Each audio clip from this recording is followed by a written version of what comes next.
Good evening,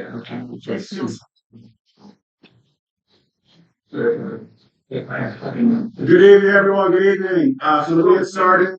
So tonight is our May 13th town board regular meeting. We first will start out with calls to order.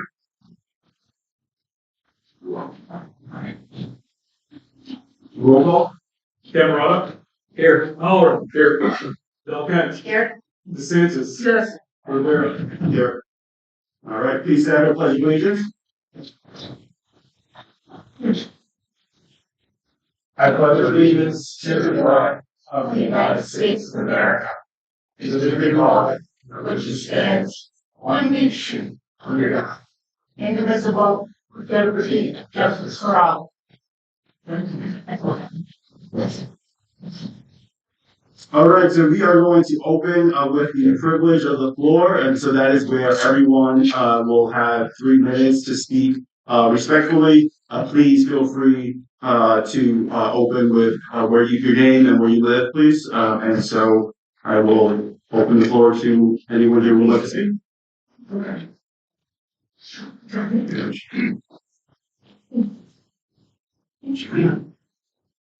Good evening. My name is Rich Harlan. I live in Oneonta, city of.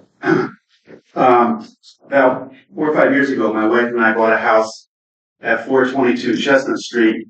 And if you don't mind, I'd like to show you some photos that we found in the house. You can see that those photos indicate that house was very badly damaged in, I believe, 2011. And by the time we got it, the people at NISTEC said there had been no power in the house for 7 years, which meant there was no heat. It did have a water-based heating system. The pipes froze. They froze. They broke. The water flooded the hardwood floors. They all buckled, and they were destroyed. There was no kitchen in there. There was only a portion of the bathroom. There was very poor insulation.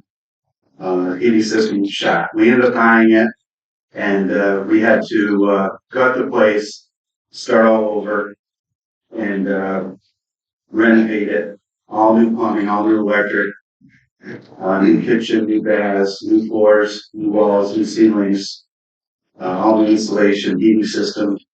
It was very, very expensive. It would not have been possible to do that but for baseball.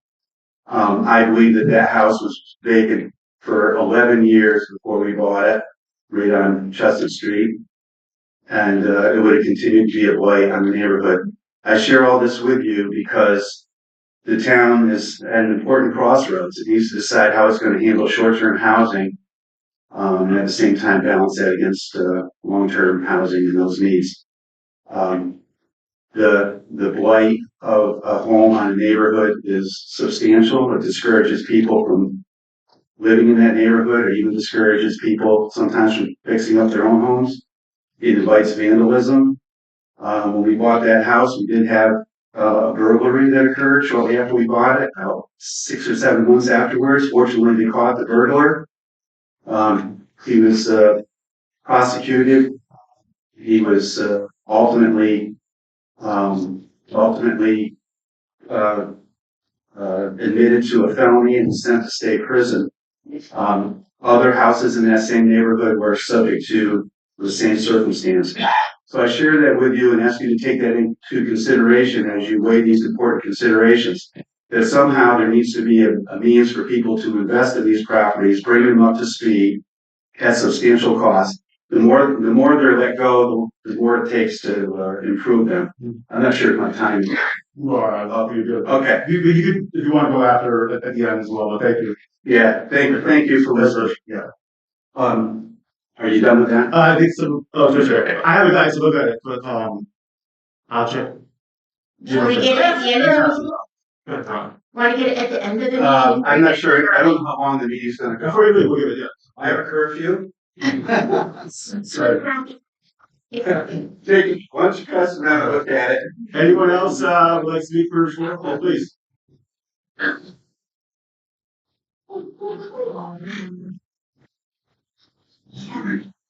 My name is Richard Berneri. I live on East Street, the town of Oneonta, for the past 8 years. For the past 16 years of my life, or the first 16 years of my life, I actually lived right over here in Woodhaven, in West Oneonta.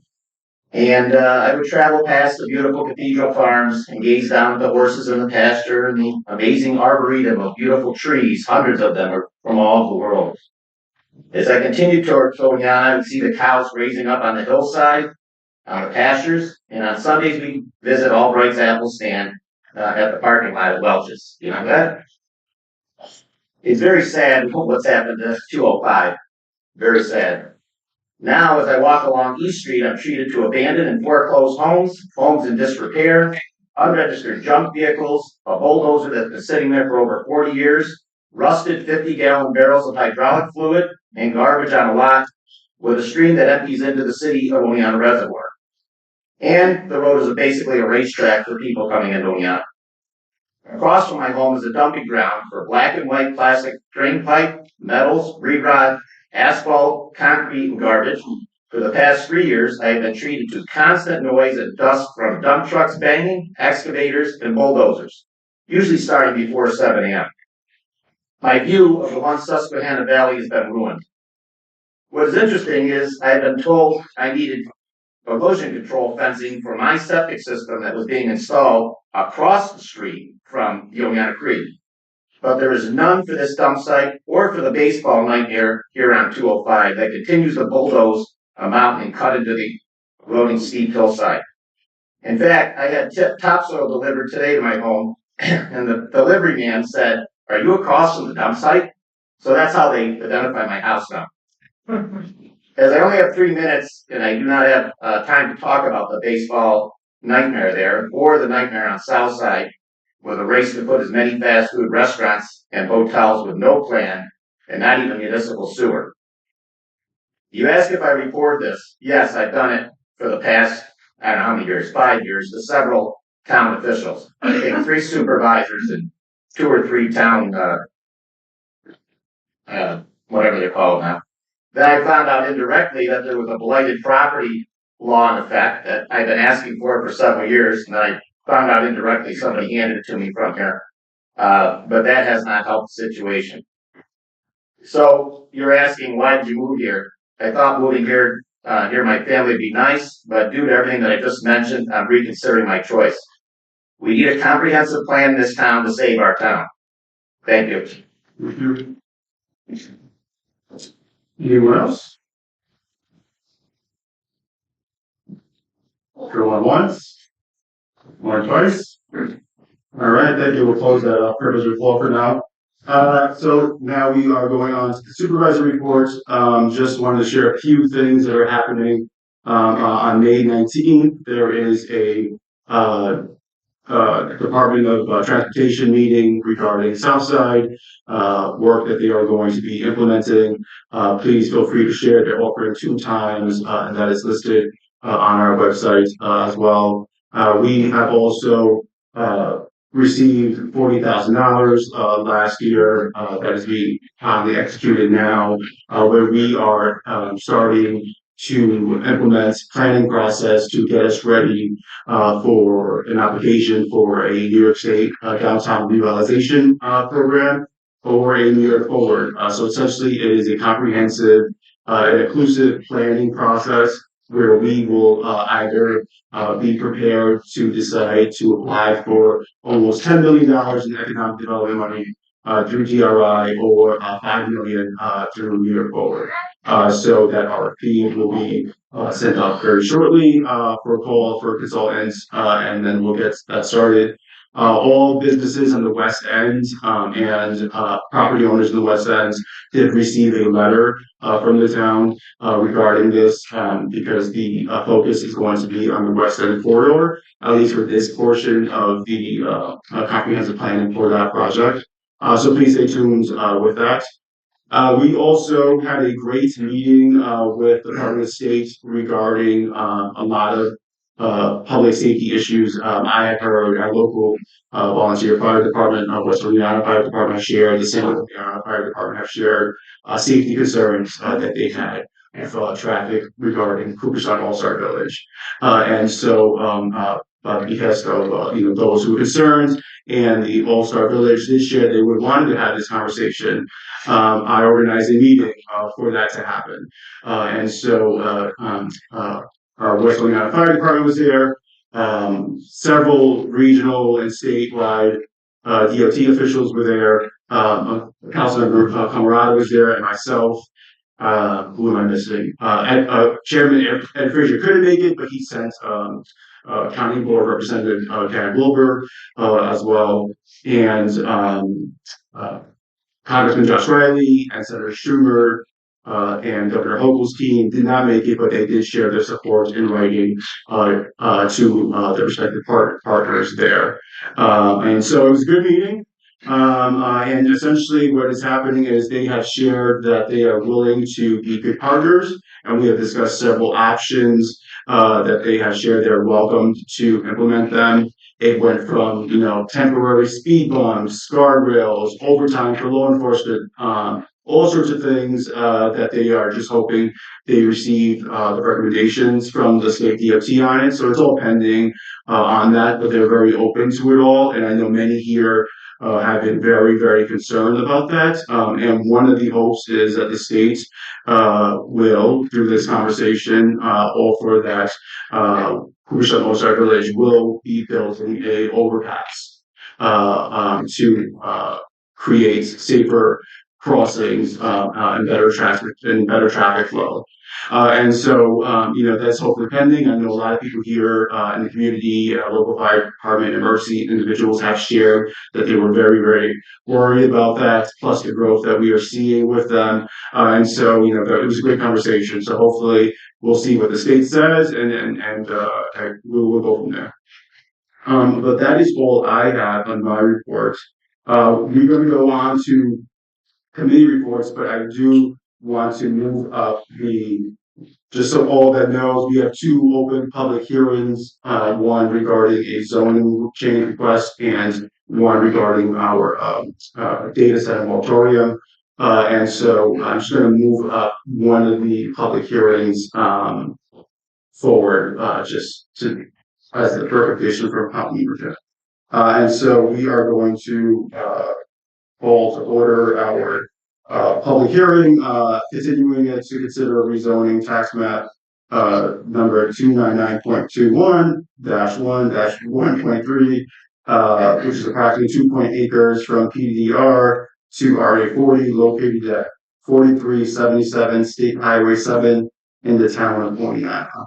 And then you open that because it's already opened by the board. And so now at this portion of the public hearing, if anyone has comments, questions, comments, statements, you are allowed to share those while the public hearing is still open.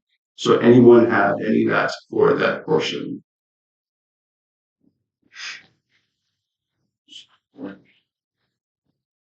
Who wants? More choice? Wait, hold it. I may have missed something. That's okay. Go ahead. Now, what was it? 377. 437? Yes, yeah, for the same thing you're here. Yeah, we have, yeah. Yeah, please go ahead. So we have a concern about, the owners here. We had a discussion last night with, and there's, For the record, could you say your name and your my name is Randy Bedine. right. I live next door to Mildred Parrish's former home in the estate. Thank you. My wife and I owned it along with Henry Daniels and Sue Daniels. We made a decision at that time to not try to rent the house or anything because Mildred always had lived there. And we made a decision with Henry and I did that the Plains is a community center. My house is next to it, but it's back and has a border or a fencing, solid fence all the way across. And our concern was that it wasn't fair to the community people living there. We had a discussion last night with What? Nicholas. what? Nicholas. Nicholas. and we have a discrepancy after I found out, after I spoke with him, it's not on the same page at this time. We can solve it, by trying to work out and make sure we're on the same page, because I live there full time. And we used to rent our house and we had a few issues, so I know what can take place. And I don't think it's a good thing unless we're all both in the same page. I was surprised to have this change, but we need to be on the same page as neighbors. And I would like to table it until we can discuss this much more and come to a term, and then see if the board is willing to approve it or not approve it. But at this time, I would have to hear what he's saying tonight versus what he said to me last night. That's the dilemma I'm in, which I wasn't planning on having. No, I appreciate you sharing that. Thank you. And it's very important, No, thank you. Yeah, that's very important. So you want me to share now? yeah. Is that? Yeah. I am Nicholas. Yeah. Go ahead. Yeah. Can everybody hear me? So you got some people to speak to us. Oh, speak to you. Nice. Can everybody hear me? Yeah. So I did speak with Randy last night. I'm not sure how miscommunication came about.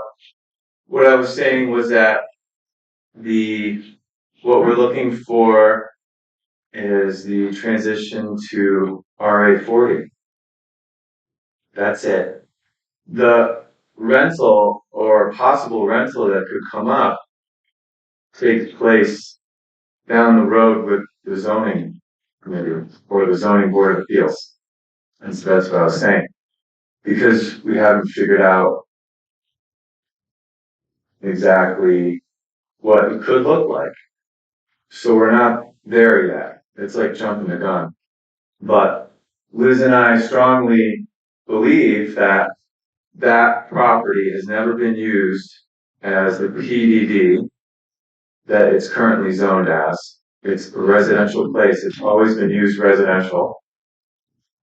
And was zoned PDD for the corporation that bought the property to turn it eventually, after Mildred passed away, into more senior housing. That company opted out of buying it. So they didn't want it. So all we're looking for tonight is to zone it correctly to what it's always been used for, and what it is currently being used for, and what it will continue to be used for in the future, because we're not going to develop senior home there. We live there. It's our home. So that's what we're asking for. Basically. Anyone else? Anyone else? Good question. I'm Gwen Schuster. I live at 93 Plains Drive. And my neighbor Carol Berger asked me to speak on her behalf. She lives at 97. We believe that this couple have some ideas about safeguards that they want to provide. If they have an Airbnb or a rental. But now we're a little confused as to, are the owners going to be on the property and rent part of it out, or are they not going to be there? So I believe we need a little bit more time to learn more about their intentions. Thank you. Anyone? Anyone else? Regarding the public hearing? All right. So we would just need a vote to motion to close the public hearing. I'll make a motion to close the public hearing. Second. Any discussion? This is the second meeting with public hearing. Is there a way to extend public hearing, or does it need to be closed because it's the second meeting? You could keep it open, or you can close it. Go about. We have to vote. We just had a first and a second. Yeah. Oh, No, Or we have discussion. We can have discussion, but we have a vote. Yes. So that was why it's very more time. Can I ask this question? So if we do, we vote to make it RA 40, their concerns could be addressed as well because it doesn't give them the right to give a rental right. They have to then go to the planning board. So in that time, their concerns can be addressed or duly addressed because just because we came to RA 40 doesn't mean duly plan, take much. But if we don't, it could delay, any of that and the discussion we got.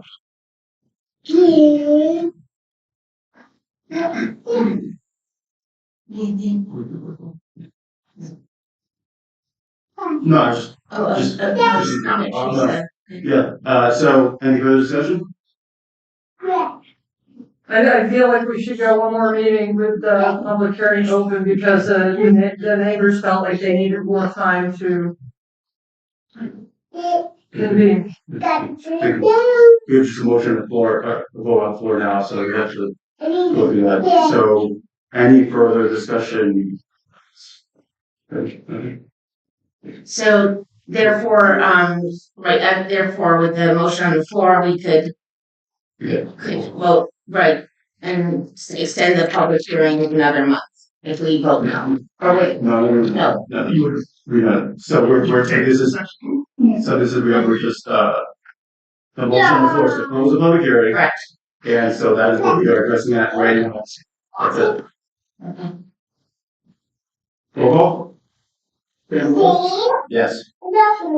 Yes. Okay. And we're voting to close the public hearing, correct? Yes. Yes. DeSantis? No, Rivera? Yes. Okay.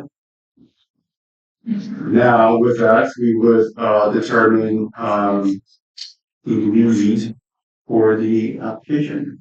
Because it's the second action. Yeah, right, so. So, The fall town. yeah, and so, okay.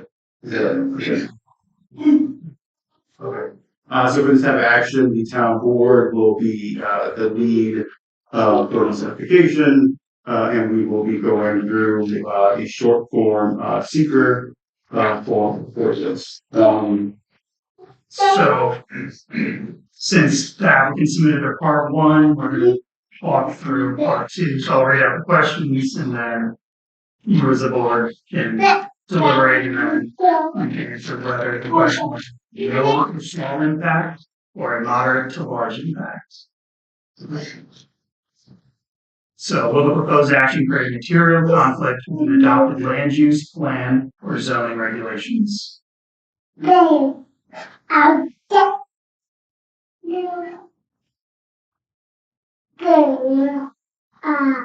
you read it one more time, Chris, for sure? snow or small impact. Or moderate to large impact may Right. occur. So the question is, will the proposed action create material conflict with an adopted land use plan or zoning regulations? Well, it's not zoned for it, so, So, yes.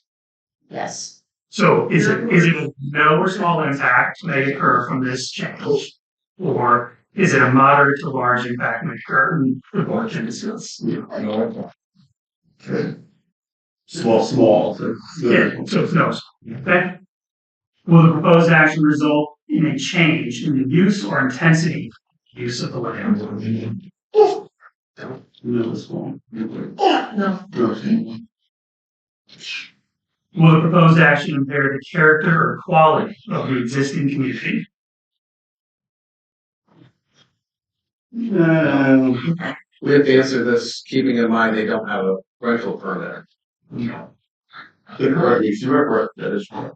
We're answering this because they have not put an action in front of us for a transit rental permit, so we have to answer this. But in the application, as we believe, it states that that's why they're asking for the rezoning. So, in their application, so we do have to take that into consideration. It's currently a PDD, so if they wanted to develop it as, a dense housing, you would have a greater impact than if it was a single family residence, in my eyes. But there's that, there's no, that would never happen, it's not space. Well, they could. That's why they could knock it down. Yeah. And you're assessing based on the community being larger than the immediacy of the surrounding area, the town.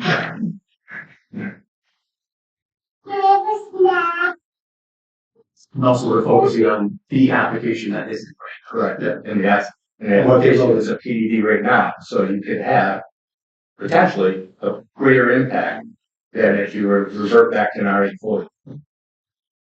In a PDD, you could do a lot of things there. As we have learned. Zone designation, just focusing on the actual. But it's also, I mean, in that current PDD though, there's already stipulations within that, so that it would have to be. Yeah, right. It could be a housing development with several units and a lot more traffic. I mean, we have to look at the original, what the original PDD states on that deed. It was gonna be, rights. That was. I don't know, yeah.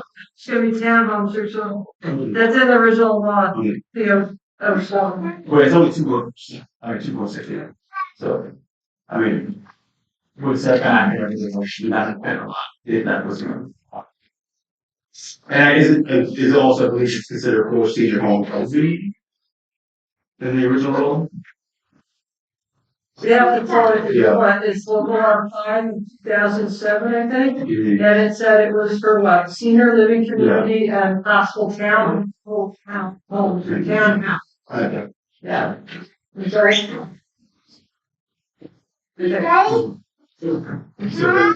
So on that is based on theories to. So question again, will the proposed action impair character or quality of the existing community? Sir, no or small impact may occur, or the other option is moderate to large impact may occur. No, we're small. Promotional. Fourth question, will the proposed action have an impact on the environmental characteristics that cause the establishment of critical environmental area? There are none in our town. Will the proposed action result in an adverse change in the existing level of traffic or affect existing infrastructure for mass transit, biking, and walking? No.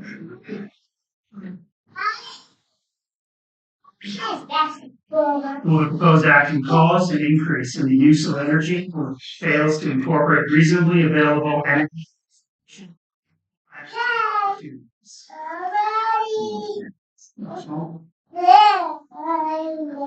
Will the proposed action impact existing A, public-private water supplies, and B, public-private wastewater treatment utilities? Is that on public water? Mm-hmm. Then the answer is no. Will the proposed action impair the character or quality of important historic, agricultural, architectural, or aesthetic resources? Will the proposed action result in an adverse change to natural resources such as wetlands, water bodies, groundwater, air quality, flora, or fauna?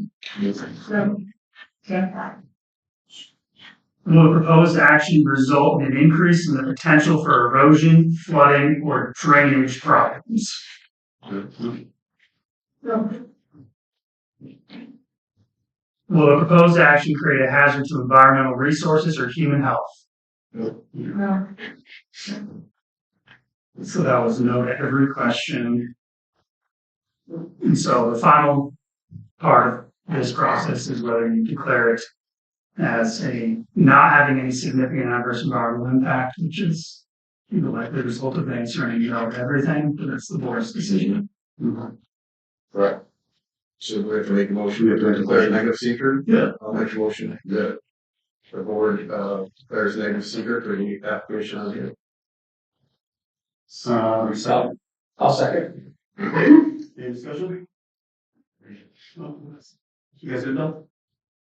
Roll call. Ken Rada? Yes. Oh, yes. Without Ben's? Yes, it was. Yeah. Rivera. Yes. Motion passes. And now the board may take up a vote for consideration for approval or not. Need a motion? I'll make a motion to, revert back to an RA40 for this parcel and tax map number 299.21-1-1.13. So approving their request. Correct. Second that. Holland, checking it, would be all right. Discussion.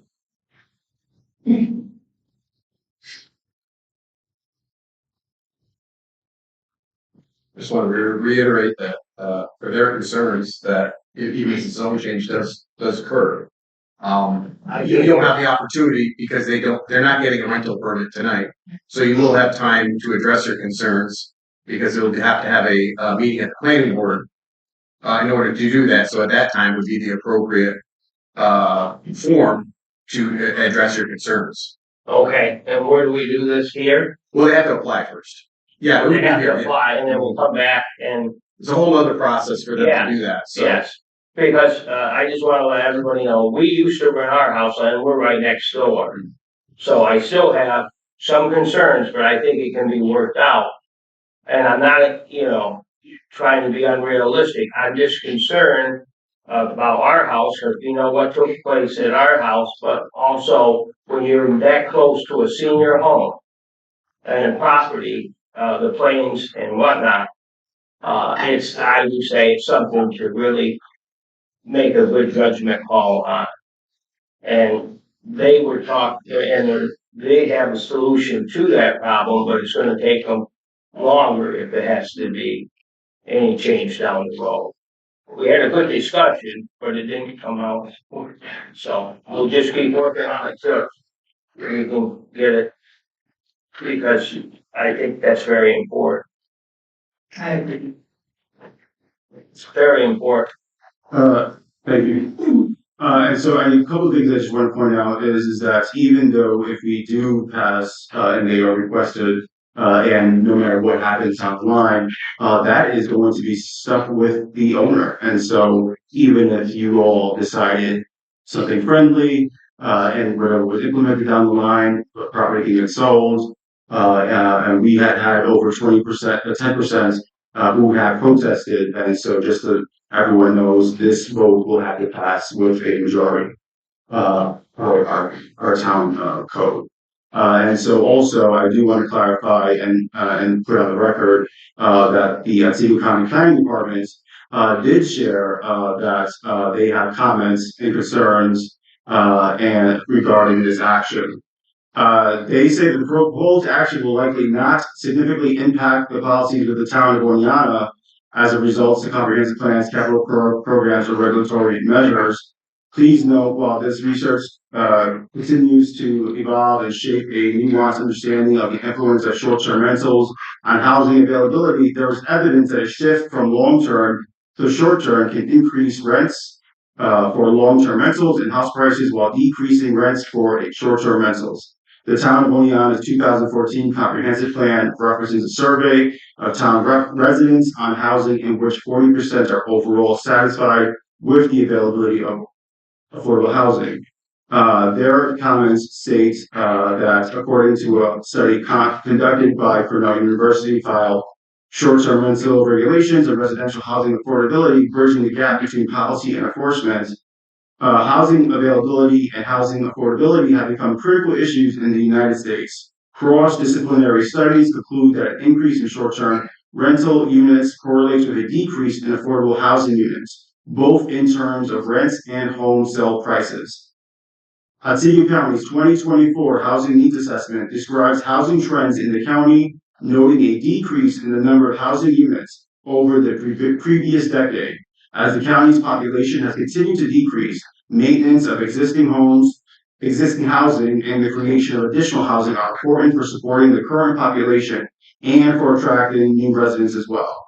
While this zoning amendment alone will not likely create significant countywide or intercommunity impacts, the town is encouraged to consider more broadly how it can maintain a balance between adequate available housing for year-round residents and the number of short-term rentals that can boost the visitor economy.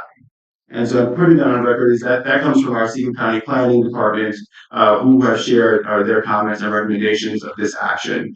And I just would like each board member should really consider and think about that as we, discuss and legislate yet again another zoning amendment request.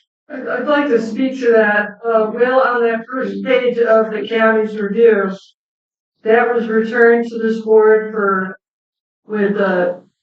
normally when they send that, it's in two separate documents. One is the one you just read, and there's a separate attachment shows that I believe they returned it to us return for no significant impact, return for local review. Is that correct? And we'll read to you right now. But I believe you are. I was reading the comment. I just want to double check. Because normally, if the county has a problem, they would check on that page and say, yes, So no, it says return for local action, no significant impact, countywide or community impacts, but please see attached comments. Right. So that's what right. And I understand it's because of the nationwide housing shortage. So I understand. Well, I would also say not nationwide, it's also the county comprehensive 2024 plan as well. Of course. But on that first page, they did return it for our local action, and they didn't say, "Oh my goodness, you can't do that." And then that would trigger that 4-to-1 vote requirement. No. On that, but address your 10% opposed. Was there a petition? Yeah, we had 20. There was the percentage from the applicants. They were all opposed, so that's why we have to have that as per our code. Wait, can you, I'll read it to you. I'll pull it up again. We talked about it last time. Oh, you weren't here. What's the That's correct. documentation?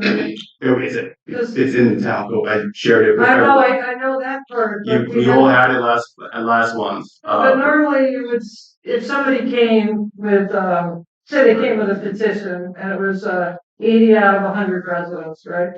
Appreciate Something you like right that. now. Where's their paper trail? So the paper trail was their testimony. It was the 10% of the individuals that were here made up that zone within the zone that were required to come to the first hearing because they were put on notice. And I will read that once I can find it for you. Yeah, maybe the town attorney can speak to that. Our last attorney, he did speak on that issue as well. Well, I think we only had like eight people from the community. We only needed 3. Like we only needed a small percentage from that area. Well, there's quite a few residents that are there. No, you only need a certain percentage of 100 feet. You only need a certain percentage, and we had it all broken down. And it was you needed only 3 households within that area. Within the 200 feet? I believe it's 100 feet, but I'm trying to find it. Well, I know. 200 feet. No, I think it's 100. Yeah. In terms of us doing our due diligence, we should be seeing a map with a 100-foot radius. I literally brought that. Everyone saw that in the last meeting, so I didn't realize I needed to bring that again. Was there a map with a radius? So yes, Ryan had brought it all, and we had it all here with the return to the sender notifications and everything. Did other board members see that? I literally brought it up. The attorney talked about it. I had all the addresses. We all go through the return slips. I saw the paperwork in front on the desk, Teresa. I saw the return slips and it was laying. Does Ryan have? Is that something The certified mailing. Probably not. I'm sure.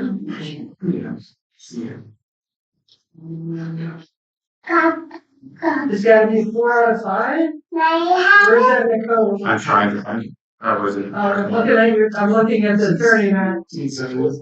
Isn't fine.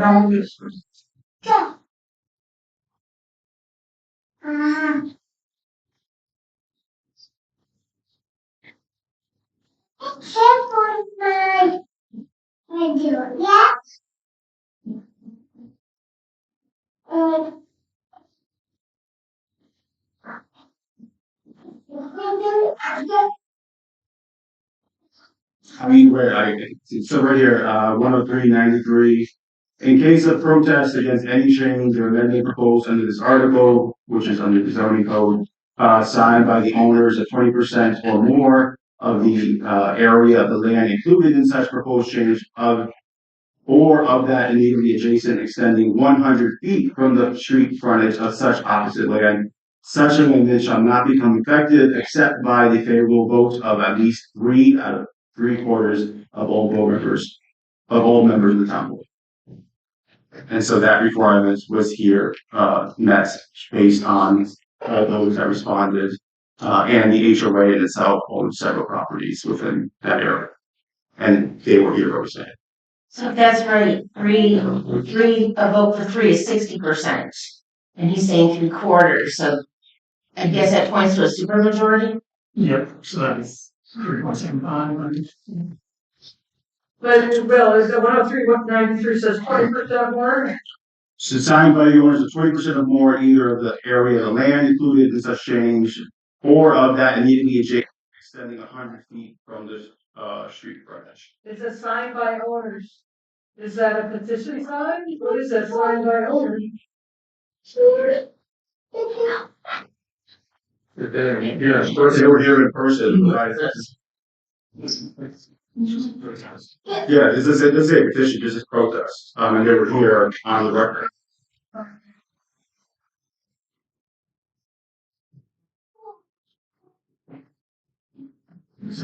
So is it protest or signature? Which is it? Yeah, have you guys done this before? Previous boards? Have you run into this? Nothing exactly like this. Okay. So the protest is signed by owners, 20% or more.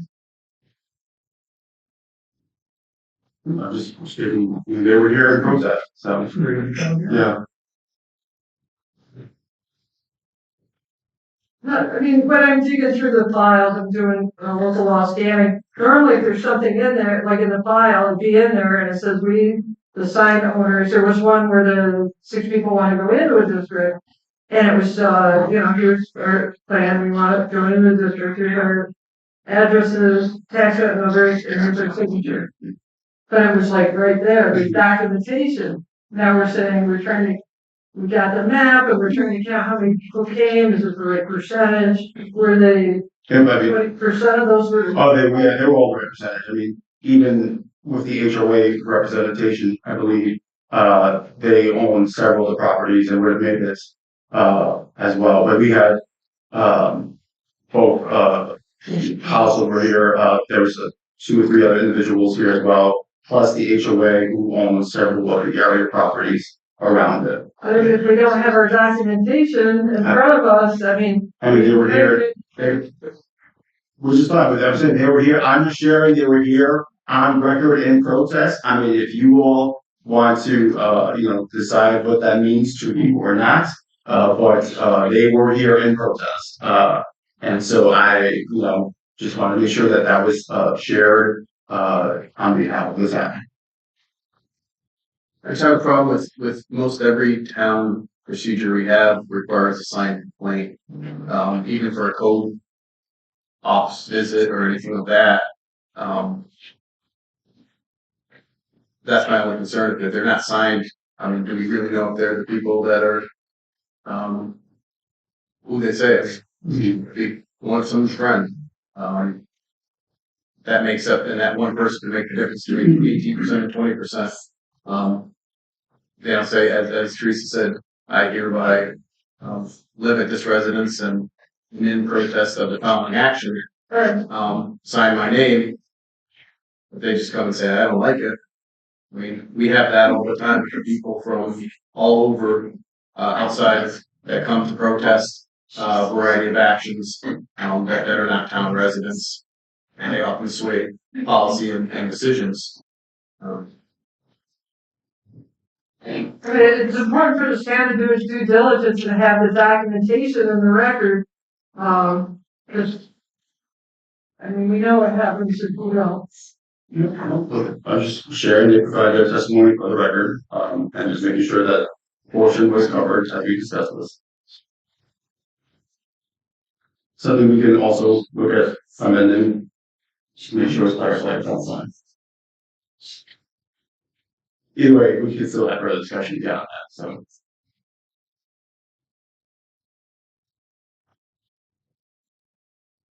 So Chris, how's this gonna play out? What are we, So it what are we says, voting on? well, so It's all said and done.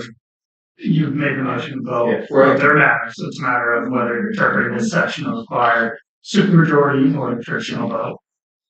It says in case of a protest against any change or amendment proposed in this article, comma, signed by the owners, 20% or more of the area.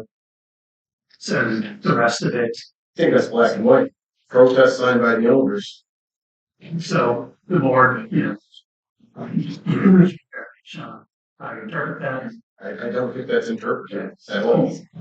it's up to you. In the minutes of the last meeting, it's stated at the end of the section or something. You know what I mean? And rather than refer to this, please, Ryan, do you have a recording this? Public comments made by the following during the comment period when protest of this action. Referring to this. Second. Not second. They're not signed, right? Correct. William Pietrofis, Gwen Schuster Johnson, Carol Berger, Bernie Vidal. For president. And voice their concerns. How does building contain the, when you have the 200 people? Or is that process any different? For a public hearing, it's 200 feet. Yeah. For whatever reason, 100 feet here. Yeah. I don't know, the disconnect there. But the way I interpret it, it's gotta be signed. They have to actually sign it. You could have everybody here. It goes on record, but it's really not a signed protest. That's how I look at it. Or, again, I'm just not being charming at all. Or would the sign to be, is it signed, have to be, well, it's signed by the owners, not signed by the board, so. Sign means sign, I mean, if I strike we that. if we go ahead with this, we're gonna open ourselves up to the possibility of an Article 78. I mean, and you're always open to it regardless, So there's the Article no- 78. But, anyway, So there's no issue if it's just a straight vote, the supermajority part isn't involved, then there's no The way issue. that. Just my as the opinion, vote, and the vote goes, My opinion on the board, it says signed. And so you need signatures. okay, thank you. he represents the town. Okay. Board.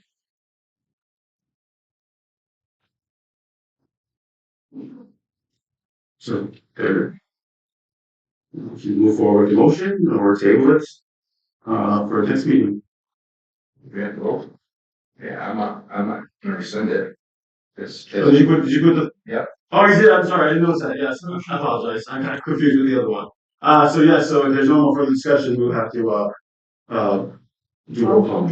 Anyone further discussion? No, we're good. Just restate the motion is, Joe, that you made a motion To approve. to approve, okay, Back, but all right, no. okay, thank you. From PDD, RR, right? Back to RA 40. Any further discussion? Once, twice? Right, roll call. So yes is a motion to pass the Yes. zone change? No, it's not. Mhm. No, keeps it as a PDD. Yes. Demerol, Yes. Howard, yes. Lopez, No, sorry. Sanders, Yes, Rivera, No. sure. Okay, the motion carries. Carried. One for the majority.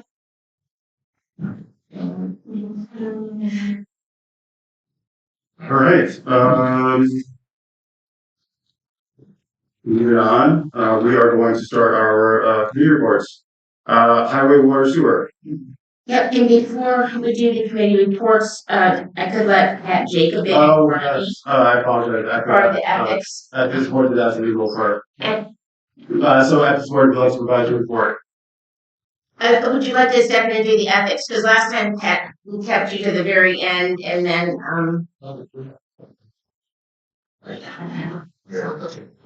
and Pat, if you wouldn't mind when you're done, would you just do a quick climate smart follow on if you want to go home? Yeah, I'm happy to do the claims for Okay. Dale is actually the chair. Yes, yeah. Oh, sorry about that. Yes, excuse me, Gail.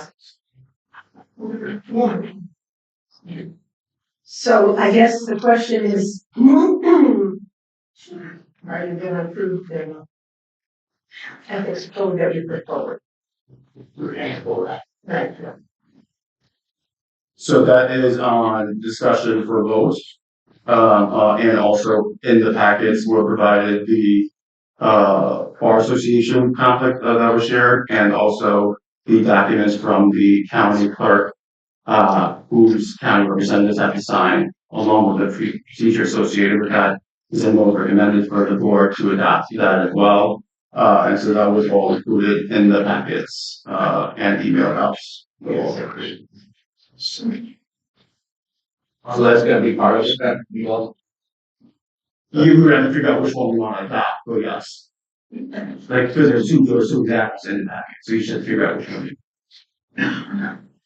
As the committee, we discussed it, we thought all that extra stuff, other than the original ethics change, was a mess. We just thought, you're just making everyone write down all the personal information, and we thought that if the committee can't police themselves, then we got a bigger problem than we realized. So, we figure if you just have your basic code of ethics reform, that's all we're asking, not asking for this other forms.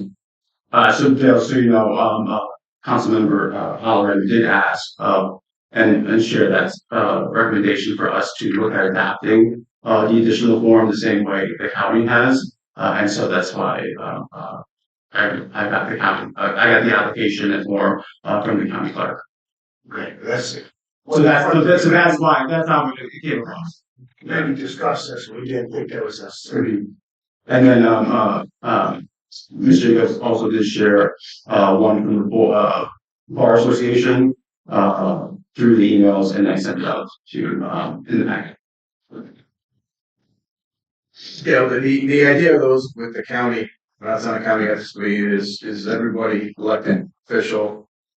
By disclosing everything, it adds a layer of transparency and can head off anything in advance. If those things are disclosed, it actually makes the person think about it themselves, whereas they may not have previously thought about it. Self-reflection, could this decision or topic of discussion somehow be affected by ethics play or whatever you want to call it. As board, that's something you guys decide. As our committee, we didn't think it was necessary. And the county one, the thing I liked about the county one, you didn't have to put specifics. Triggers, sort of like vaguer, you didn't have to put exact numbers of what you made or. Yeah, it was a range, Yeah, and I then felt like, like that was a more yeah. comfortable position for people to do, and not feel like they're disclosing all of their personal information. There's like an annual statement of financial disclosure, is what it's called. But the ethics code itself has all of that stuff encapsulated. And so the thought is if people are signing it once a year, it means they're reading it. Yeah, and I believe the reason for the county one is so then, again, Councilman Holler says another level of transparency. So if something ever is discussed, let's say I own a sports stadium and we're talking about, building a competitive sports stadium, but I don't disclose that, but then it's in that and someone finds that out and, brings it up for that's why that would be there. You guys can vote on it. Yeah. Our thoughts about it don't really actually impact how you vote. So. Yeah.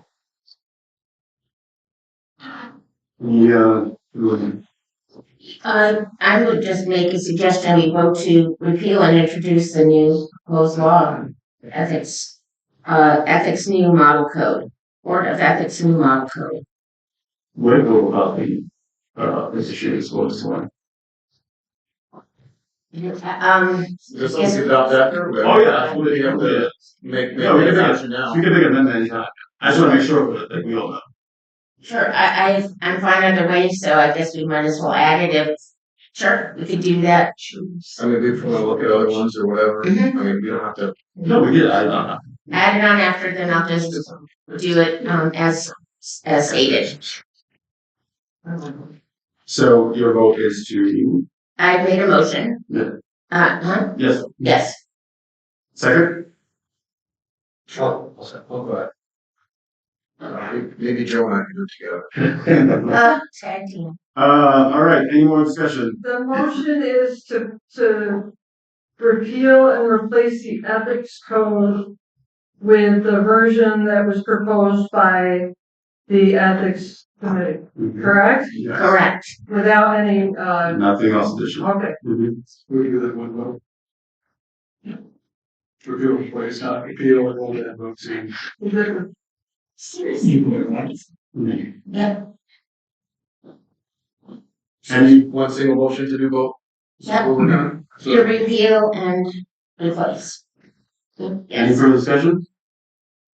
Roll call. Cameron, Yes. Olive, Yes. Delcatz, Yes. DeSantis. Yeah. Rivera, Yes. motion carries. All right, thank you to our board of ethics, appreciate it. Thank you for getting us caught up. All right, back to committee report, water sewer. Oh, and climate smart, climate smart. Everyone. Okay. So, and actually it'll impact the thoughts about, the generator and the stuff you're gonna talk about. For the pump house.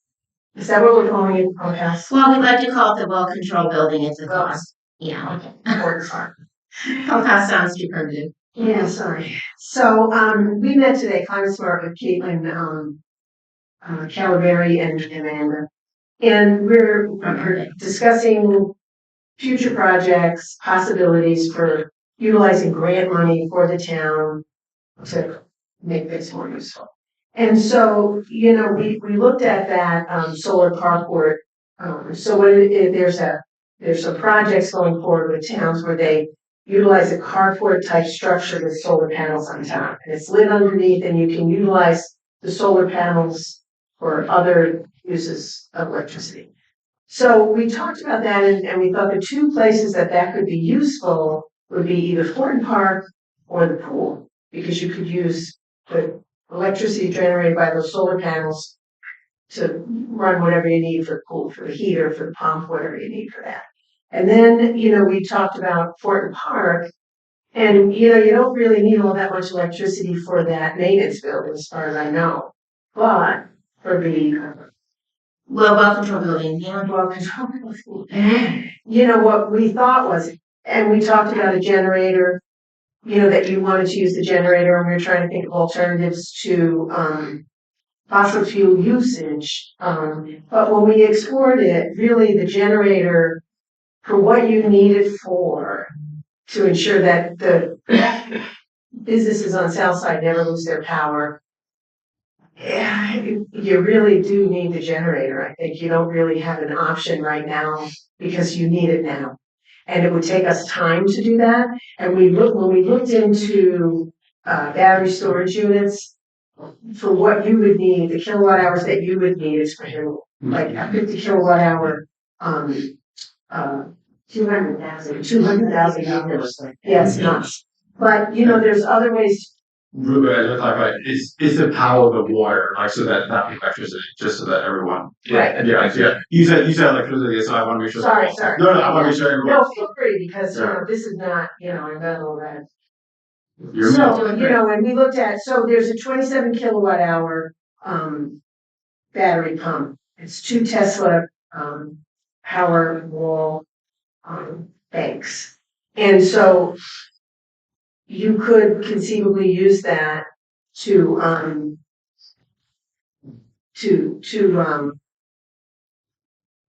well, you know, to power the demand charges. Okay, so you could use that to cover your demand charges. So what we thought about, would be to recommend go ahead and get the generator, obviously you need it, but to make it future proof. And so when you're looking at a generator, looking to install it, you would want it to be eligible for solar systems and battery systems to be able to hook into it, because it's cheaper if you do that on upfront. Yeah, it's the disconnect. Yeah. There's a disconnect. I mean, you know more about that. But if we did that, if we looked at that ahead of time before you put the system in, it would be worthwhile to do that. Because we think we could get grants where you could use these battery units for the demand charges, and then solar power, either in the form of standing panels or in the form of these parking things. And it would supply, you're spending 14,000. And your electric bill is 14,000 for that for 2025. Right, to run the well control building is over Yeah. $14,000 a And year, we so feel like- we could, They're big pumps in there. Yeah, right, exactly. but we were looking at to see if we could with solar cover Right, a large portion of that or not, so that's something we're gonna explore. because we could hopefully get grants. There are tax incentives, and there's also a credit. And so, we could probably do a good job significantly reducing that electric bill to solar. Could you, like, we have the hangar, right? Mhm. So we gotta put a new roof on it, new sides. I mean, it's in really disrepair. So is it possible that we could get grant money for a roof with that? Maybe. You know what I'm saying? Because that really would help us out. Yeah, I mean, and that's something we can explore. So what we want to do, because we don't really have the time yet to do this, but would be to loop in Ryan from the solar company that we used with the solar panels. I mean, that was a Solar Liberty. So, Yeah, he was wonderful to work with and really knows a lot about that. And so we're going to pick his brains and see, but that's a thought, if we could, Have you thought of this parking lot? this parking lot, I mean, Yeah. this building's practically being run by solar from the panels there. right? We could use it for the highway garage, and it could almost be zero emissions here, and employees or visitors could have a sheltered parking. I mean, that center row there, I mean, as you see them all over Europe, most lots of power by them, I and two mean, birds with one stone. that would be Yeah, perfect use. I was at Manhattanville College last summer, and they have it all over college. They have it in Rotterdam. Oh, do they? Okay. Yeah, and those zero, all apartments, a whole section of them by the Rotterdam Wall, where they're all zero. Mhm. What do you call it? That's great idea. Personally, I'd rather, being used in existing structures instead of, putting it in our, green area. So, we could explore the parking lot issue for the highway garage in addition to exploring. Other stuff, yeah. Are there other? So you have that curb stop in the middle where you can actually put the. Great. Things, because it'll go on both sides, yeah. I think that's a great idea. I didn't even think about that. And then you could power the highway. Yeah. So let me talk to Amanda about that and Caitlin. And then we could explore the Fortin Park, because it would make more sense to put it on the hangar roofs and nice, you got a lot of space. get a lot of sun. It's a lot of fun. And you wouldn't have to worry No about trees, no trees. maintenance under freestanding panels if you have it on the roof. And then the battery pack, that would have to go on the other structure. Structure, yeah. So we have to explore that, but you could use more than one. And if that covered just your demand charges alone, that'd be huge. Even if you cut it in half, Right, you know, I mean, right. And if we can get grants to pay for most of it between the tax incentives and the grants, I feel like that would be, but I think the parking lot. I mean, that would be, I haven't seen any municipalities that I've gone into or that. I think that's a great idea. So I wish the colleges would do that, they have tons of that open pavements, those are all great spaces, the city just built, theirs, that would be great. If other places would implement that, And for so us. we'll contact Brian and I'll talk to Amanda. We're gonna have a short-term meeting because there's so much that we're all talking about. Yeah. So I will contact them anyway and discuss both those possibilities. Okay. And then otherwise, they were obviously very much in favor of the data center moratorium, and the town of Dryden actually has passed a good local law First one, pertaining to okay. data center and crypto mining bans. Yeah, first one. Yeah, and they said it's a really good one. So I have some good information on battery storage units. And there's a person, Eva Hoskins, who's an expert on that, for anybody who has questions, and I can put them in contact, but I will be happy to talk about, pass out the information I have. So we'll explore the parking lot issue and also the Thornton Park, and I'll see what we can come up with, because I feel like, that was free by the time we got done with grants and tax credits, and obviously, it's a different climate and they've disappeared a lot of those, unfortunately, but there's still stuff there that we could get a big chunk of it paid for. There's also talk about that lot that we bought next door, that's almost here, like go to farmer's market, we're here. So that might be another good spot where we could have covered, the monthly uses. Right. Yeah. Right, So, yeah, and Brian would probably know more. yeah. He'd let us know the feasibility and the sizes and that kind of thing. But if when you buy the generator, if you could make it forward looking, that would help a lot in terms of the idea of the battery storage issues. I feel like that would help a lot with the demand surge. Yeah, can we just make sure that's noted for Jared and for it? So that's all. Thank you, guys. Thank you, both to our finance and for the next committee. Appreciate everything you all do.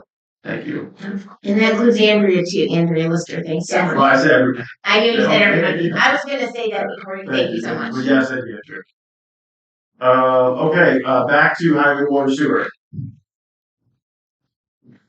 Okay, approve the, Aqualogics chlorine analyzer and programming purchase, together the combined price, $10,229. It came out cheaper and the best value, so, I'd like to go ahead and finally get that moving. I'd like to, motion that we approve that purchase with the programming. Tricia, is that any of that money come out of the leftover money for? It was not said that it was gonna come out of there, no. We try, I'm trying to use up that money.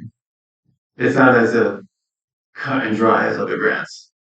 So, Well, if you have to use the same vendor, make it a lot easier. yeah, well, they're just saying that it's not allowed to use, Made the motion. You made the motion, wait a second. He did, we need this. Second. All right, discussion. Sounds good. Thanks for working on it, Trish. Thanks so much. Go ahead and vote.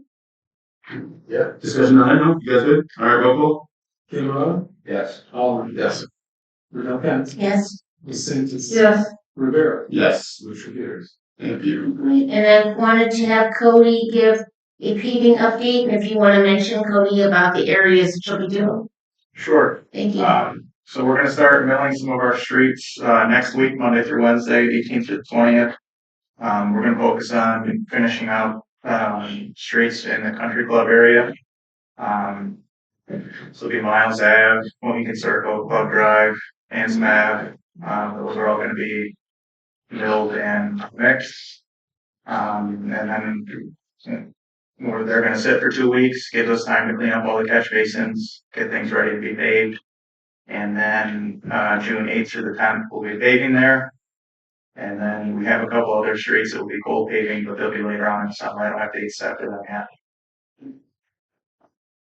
Great, thank you, Cody. And for those in attendance, just so we all know, Cody Schmidt is our highway, superintendent, if any new, people are here, just so they know.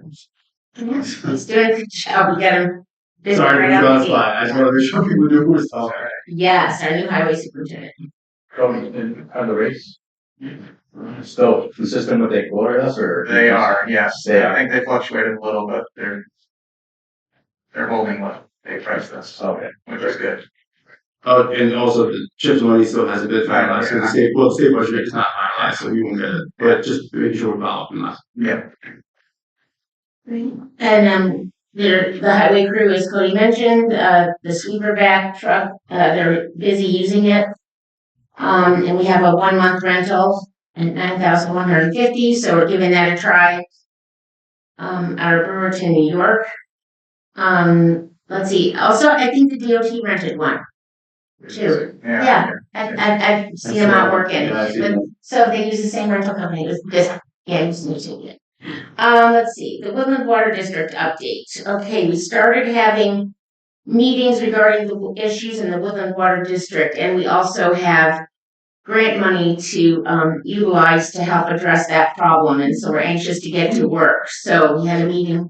Well, I was just Yeah, talking about- yeah, please do it. just so that everyone knows, we had received previous money to replace existing piping at Woodland Water District, which is the Angel Heights area, and we had found as a point of implementing a committee to address this by putting on RP very soon, and so the committee is with hopefully our town engineer, Seagull County Planning Department, lead council member, Comrade was gonna be there, but he working, and, How's everything? you went home? Yeah. Oh, right, no, I apologize. And highway department and our water staff is there too. So we're working on it. Obviously, we all know there's a lot of concerns we have received last week, but daily flushing was happening. Seeing that has been working and, haven't been getting any issues, complaints coming in on that issue, but the plan is they're going to continue to have more meetings, get this started as soon as possible. Great, yes, we are actively working on that, and it will be consisting of the highway committee, as you said, and the county planning department. And also that's gonna be, usually we'll have that in conjunction with a highway committee meeting, but, next month we'll be meeting in, June 4th. So I also, Ryan, I have an email ready to go out to you too. Highway committee next month is going to be on June 4th, a Thursday at 11 a.m. So I have an email coming over. Because we need to have Cody here to have a highway committee meeting, so, and he's got some training. Okay, Can I add to that, Trish? mhm. We're looking at a two-step process.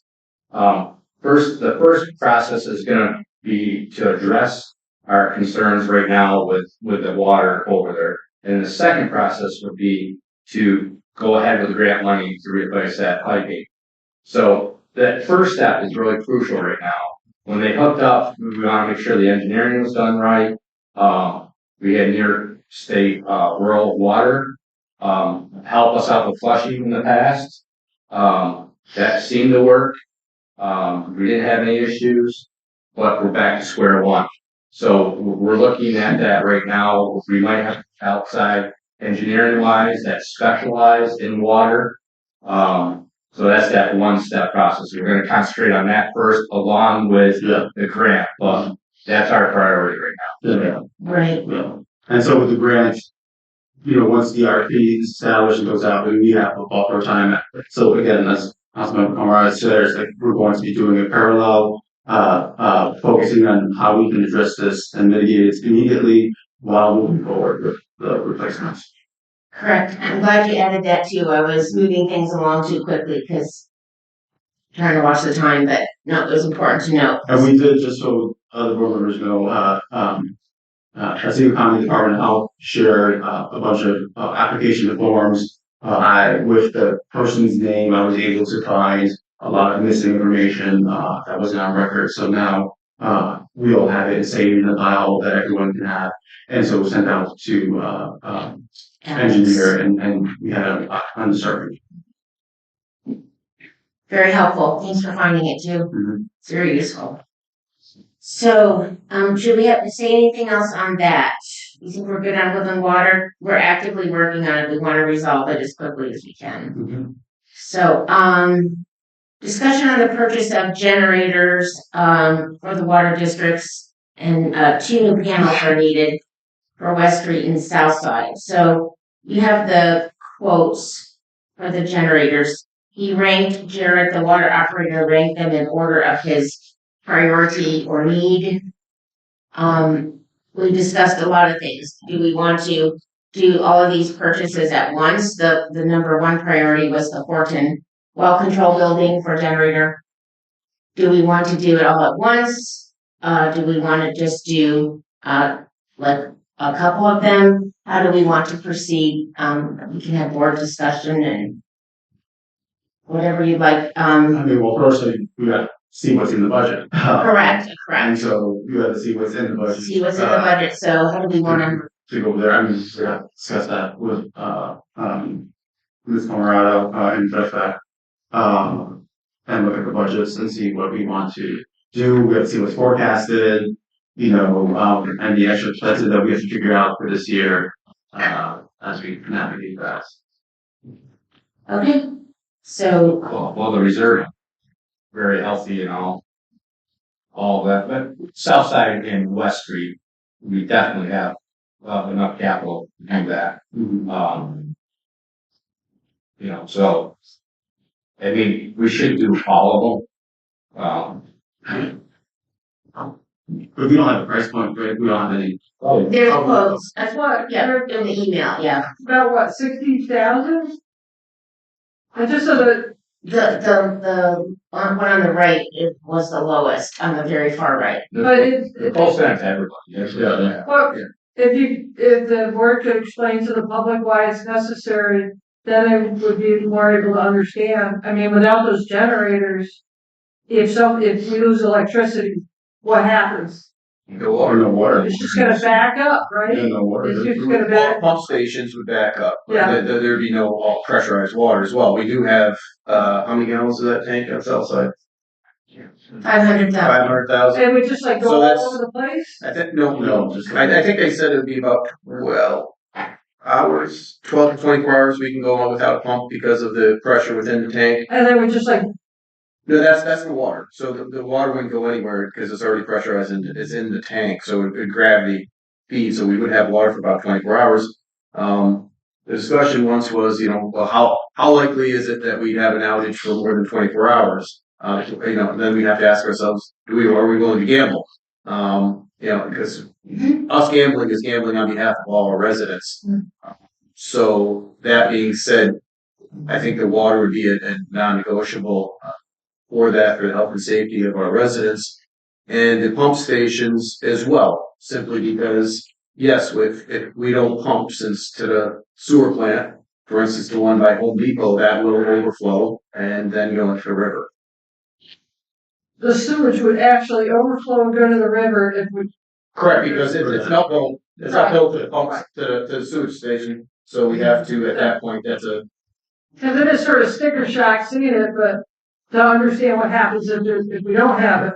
some of those It panels. was important to Beyond clarify the- that, teacher said, yeah. And it's been on our emergency plan for 10 years, I guess, or better. So. I think they used to run around with a generator and kind of use it in different Yeah, spots, and it was awkward, and nothing was hardwired and ready to go. Well, we also, Jared and I, we tried to get this covered, under some. Applied for, yeah. Yeah, and we have applied, we're still waiting, on it. Obviously, if anything else comes up, I will apply, for further, coverage of that, but. If we went with the water district to start, do you feel like, I don't know how promising some of your funding streams are that you might be able to go through, but. I mean, Yeah. that's a gamble, you never It's a know. gamble, I know. Yeah. So, at the minimum, I would advise you just do at least the well control building. So that doesn't fail. I would do, Is that for gas, diesel, or propane? LP, that, South Side Sewer and West Street this year. What about the panel upgrades? But included, Oh, and the panel upgrades too? Yeah. Yeah. Yeah, the panels are. No, yeah, just want to make sure that. Yeah, because you can't do the generator without that Mhm. upgrade. Just for instance, Hoffman, the revenue from Hoffman Car Wash alone will take care of Southside. And our reserves are healthy. The water and sewer bills just went out, so we got revenue coming in. From Nicole, and I trust Nicole, not just because she's my wife, but she's really diligent when it comes to that. If she didn't think that we couldn't do it, she'd let us procure it. But instead of spending all of it this year, I would definitely just do those three. let's do If you have a it. question about the panels, have Jared take it over to, like, for instance, the one that I just mentioned, that, one by Home Depot, you open that up, hey, who did this and what? Like, it's a disaster. It's time to I'm the get last one to ask any questions about construction, and I completely trust. Well, you would understand just soon. Yeah. It's a, And also, With that though, I do want us to like try to, and I've been going back and forth with the county to really look at using the purchasing department, because we can, potentially get things cheaper, as well. And so we were just trying to get that set If up. you look at all comparable bids, you'll see. Oh, no, I'm just saying, at some point though, like if we want to do for the next But round, to keep in mind, yeah, like we should like really try to be using that. So That's that's, why it's so important to get. Joe, do you want to make motion? make a motion for the Because I three, I'll know, make a motion. and the panel upgrades for the. so, all right, and then I'm gonna clarify your second and I'll second. Okay. It is for, panel upgrades, at West Street and South Side, with on the spot sub through TK. That's what it says. For right now, $32,390 is what the quote says. And which pump stations you put on there? West Street and Sunset. West Street, South Side? Yeah, that's the one. Okay, and then so for a Southside pump station, that is, with the same vendor, for $30,349. And West Street Pump Station is with the same vendor for $28,949. And and for the, That's it. oh, what, did That was you it. include Horton Park? No, you want it for it too? That's the number one. Okay, I was really sure, alright, and then so four in Wellhouse, is with the same vendor as well, and that's for $36,030. That's correct. Just so everybody knows, some of those were 60 to 80,000 versus 32,000. Yes. So pays to get estimates. It's a big difference. We looked at Big difference. Pays to get estimates. I mean, one of them was almost, great. Yeah. Yep. So Joe made the motion, I'll second. Any discussion? No? No, alright, roll call? Gallo, Yes. Oliver, Ravel, Yes. Census, Yes. Rivera. Yes. Thank you, all worked on that, appreciate it. Thanks, Derek. Yeah, You did a lot of work on that. Yeah, we did. Let's see, Southside Water District and Woodland Water District rates, we still have to approve them, they're unchanged. That was in the email from Nicole. So, I'll make a motion that we, for housekeeping purposes, reapprove the existing rates for the Southside Water District and Woodland Water District. Start on the motion. It's not Southside, just Woodland. Woodland, I'm sorry, Southside, no, she had, No, there was two. Southside Water District as well, both, Oh, she did? both. Okay. It's just down She only sent the one and then I asked, it's there. It's the same rate. Yeah, and that's Yeah. flat. Yeah, so they're all the 2025 rates, that we're implementing. Well, yeah, last year's rate rates, but implementing now. Yes, We'll make the motion. We approve. I made a motion, you could second, Oh, okay. that'd be great. Discussion? Second it is. No, roll call? Gallo, Yes. Oliver, Yes. Census, Yes. Velkens, Yes, Rivera. Yes. great, Great. thank you.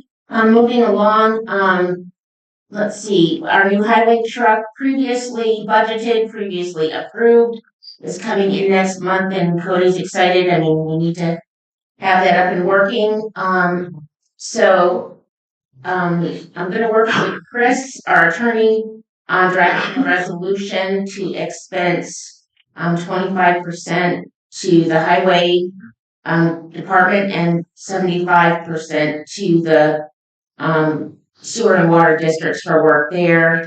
And Cody's agreed to track where the truck is used in the coming year to see how we're, if we're just about right on there, we need to make adjustments on billing. So we'll have that ready for June. I don't think there's anything else we need on that. Also, thank you to the highway department for brush and leaf pickup.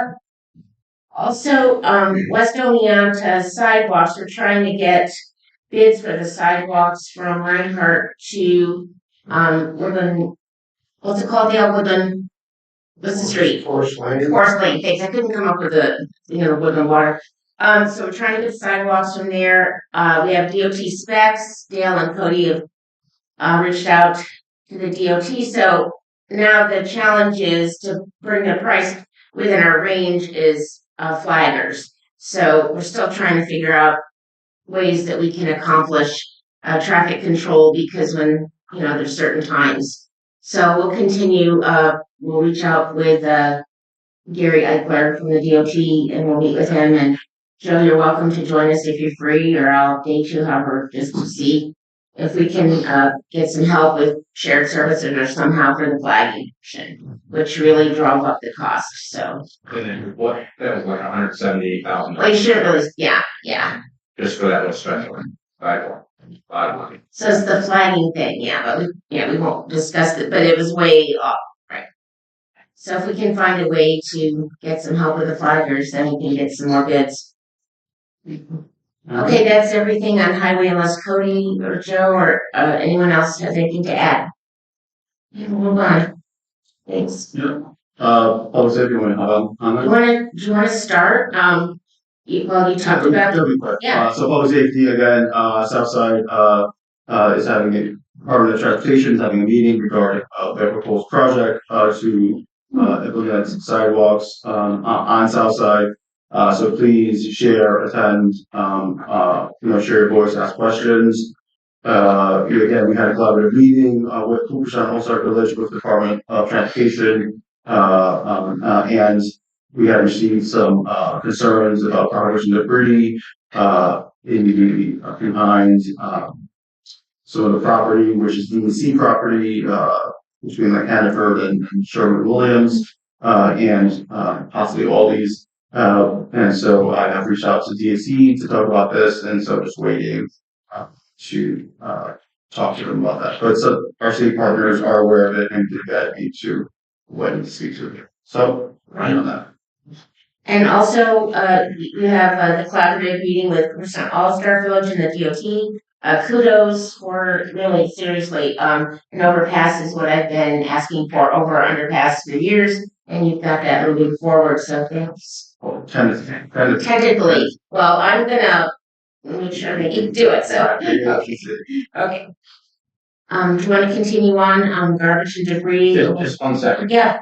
Clarify that meeting is at Southside Mall. I believe it's May 19th. Yes. Yeah, there's 2 separate time frames. Mm-hmm. Yeah. Yes. During the day and then night. Yeah. Ryan has that on the Facebook page. I just asked about No, good, thank you.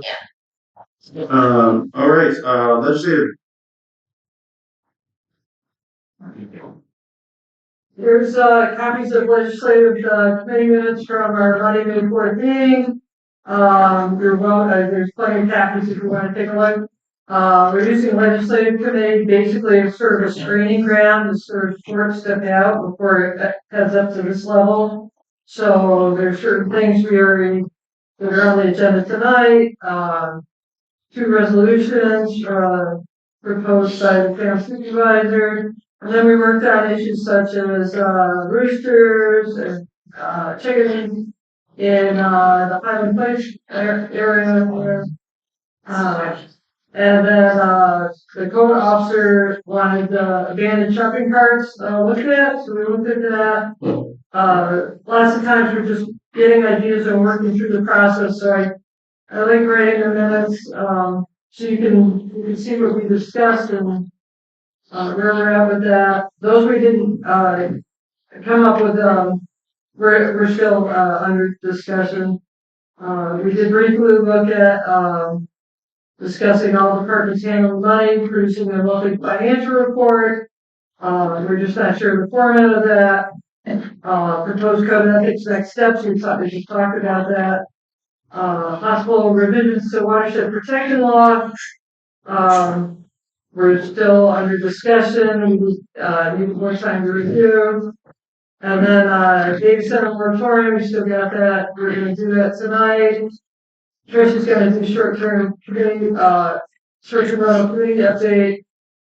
And our zoning map amendments, we're working through those. So if you want to take it home and read it in your leisure. The only error that we found on the last page, it says next meeting Monday, June 8th. That is an error. It should be Monday, June 1st.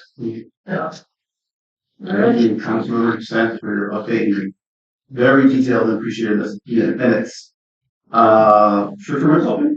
Sure, yep, our next meeting is, June 2nd, I think is, and we will be, discussing, a model to, yeah, June 2nd. To, address cluster and density, issues with, where STRs are located.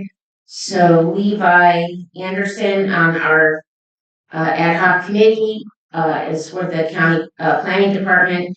And he, is going to demonstrate on the television, a workable model to, try to address and, identify where there are clusters and how we might be able to, effectively, find a way to hopefully, where we don't create further dense, concentrations of STRs. So a way of, right, limiting them out of denser areas, in other words, legislating them, so. Teresa, did I? On the calendar, just to confirm, I've got June 2nd, which is Tuesday, June 2nd, 5:30. Oh, we're May 26th, aren't we? There's a May 26th. Yes. 5:15. Are we Yep, still on? that's, yes, we are still on. That's the meeting where Levi's going to do that. I should have had it written down. I thought it was in my. He's gonna zoom in, we're not gonna go up to the. No, he's coming here. Oh, okay. Yeah, so Ryan, the two, men are going to meet with you, Ryan. And we should do a test run with the television to make sure we can demonstrate, on the TV successfully and not have failures. There's also a, there's also a, Otsego County Planning Department are doing, Yes. a training on land use and STR structure rentals, I believe. Maybe the 19th as well. It's the 19th. 5:30. Yeah. Yeah. So Land use and that's open moratorium to everyone, public. and short-term rentals. So I just wanted to put that on there. Go ahead. I signed up. So the next meeting is May 16th at what time? No, May 26th. Tuesday, May May 26th. 26th, 5:15 p.m. 5:15 here. Yeah, we did say 5:15, didn't we? 5. Yeah. Well, I have 5:15, Why did we? and then I have 5:30. 5:30. That's if we were going to Cooperstown, but now we're back to Oneonta. It's 5:30. 5:30. So there's no change to address, so nothing to update. And then June 2nd? Yeah, another follow on. Yeah. Okay. So my question is, I got people calling me, asking me about these meetings. They're listed on the website? Yeah.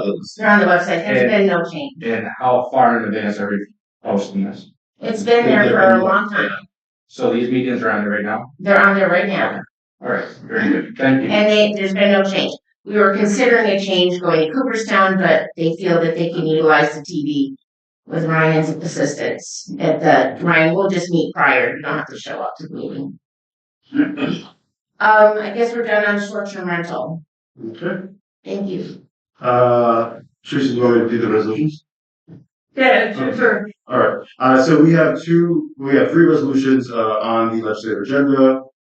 So first one is a resolution to support of the America 250 commemoration. Sorry, my accent. And to authorize it of related expenditures. And so we have also applied for a grant through Otsego County that offered up to $1,250 that we have applied for, and so that will allow us to use that money and also commemorate this event. And so the board like me to read the resolution. No? Okay. All right. So. Resolution of the town of Oneonta in support of the America 250 commemoration and authorization related expenditures. Whereas the United States of America will commemorate its 250th anniversary on July 4th, 2026, marking a historic milestone in our nation's history. And whereas on July 4th, 1776, the Second Continental Congress formally adopted the Declaration of Independence, asserting the American colony's freedom from British rule and laying the foundation for the principles of democracy and self-governance. And I'm going to just really paraphrase this just for time's sake. You're in. Yes. I think we're, Okay. We're good? So I'm going to go to the part. Yeah, we're good. I think Thank you, Brett. we're running long. And so, yeah.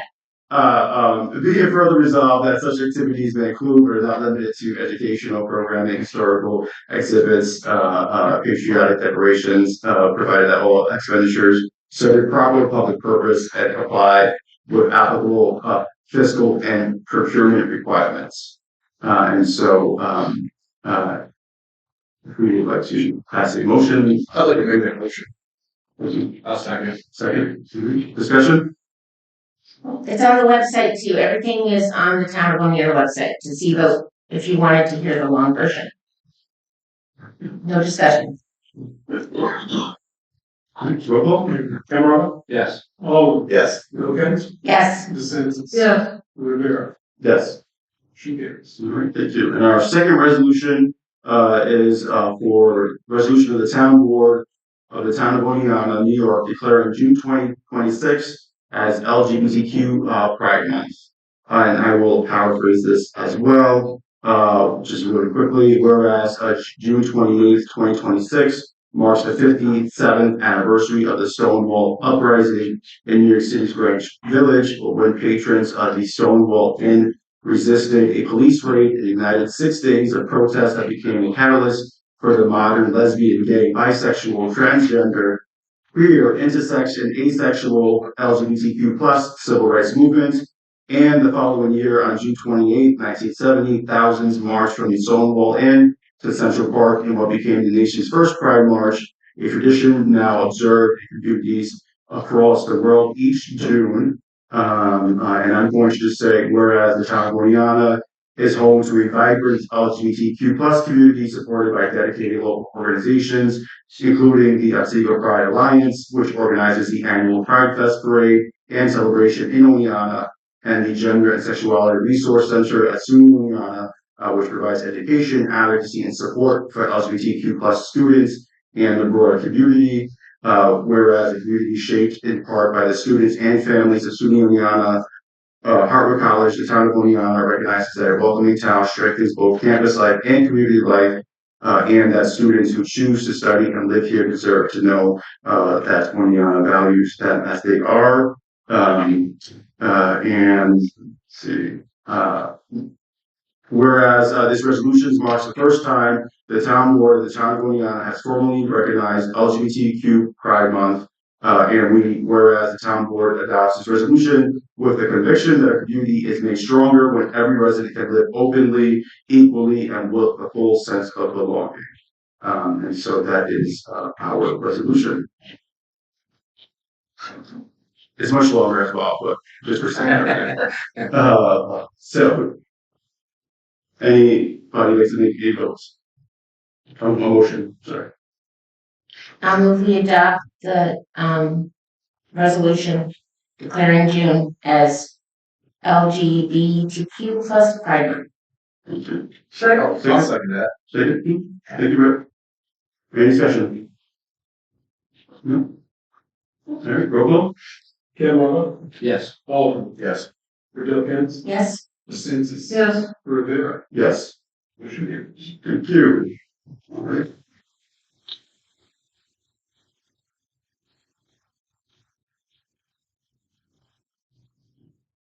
Okay, we have, where's the other resolution? So we have a resolution for expert fees for Cooperstown All-Star Village. I gotta pull that up. Sign in, thank you, yeah, everybody sign in, so we know. Yeah, right. Thank you.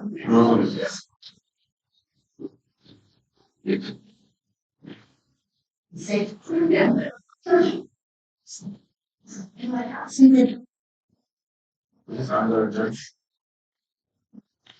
it didn't make it to this, but it was on there. We got the resolution today from on there. The fees. Yeah, so just for the fees. All-Star Village specific or? Just for calls on those, because they haven't seen it. Makes it. One question I had is, yeah, that's right. It's 10,000, right? Right. Yeah, for that, yeah. And for this one, yeah. It's on the website. Yeah, I saw it on I know what it is. I know, but I just want to tell you Well, to read it. I'll just You want to copy it? I don't need, I saw it, I just want Yeah. to make sure it's spelled out. Yes, so this one, In that case, they might run through spelled out. yes, and they know that. That's the only- Right, Yeah, they know that. So what it is basically if it goes down, I wanna say to 1250, I mean, 2,500, then we have to, they'll put it on the rest. Yeah. No, I think it stands, they just have to re-up it, yeah. They just renew it now. And any applicant has the option of not, implementing it, so. Is that going to a separate fund? Yes, Nicole, tracks it. That's true, that's true. She has a separate account, yeah, So we just need to make a motion on it. for the resolution, yes. Yeah, just a resolution acknowledging receipt of the application, referring the application, establishing professional review, escrow for future settlements of village projects. Just, yeah, Do you want an amount listed in the rest, it's the, in, it's in it there. is, right, and then we just know, right, it's Yeah. written in It's in there. Yep. Alright, any motion to move forward? Does anybody else want to make motions, or I can do it? I'll make a motion that we move forward with the, 100% All-Star Village Professional Services. Second, Second, okay, discussion? Roll call? Camerata, Yes. Oliver, Yeah. Wilkins, Yes. DeSantis. yeah, Rivera. Yes. Thank you. All right, so we are going to continue our public hearing, that is still open. It is a continuance of a local law affecting a temporary moratorium on the development, construction, and operation of data centers and commercial, cryptocurrency mining operations within the town of Oneonta. And so now we are going to continue these conversations, and so if there's anyone in the public who would like to, comment, share a statement on this issue, now is your time.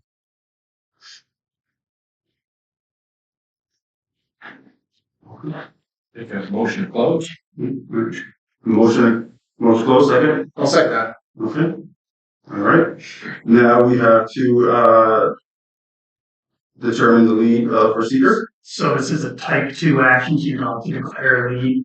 It's type 2 because it's following under adoptions of regulations, policies, procedures, and local legislative decisions in connections with the action on the list, which is a statute and regulation, as well as an adoption of a moratorium on land development or construction.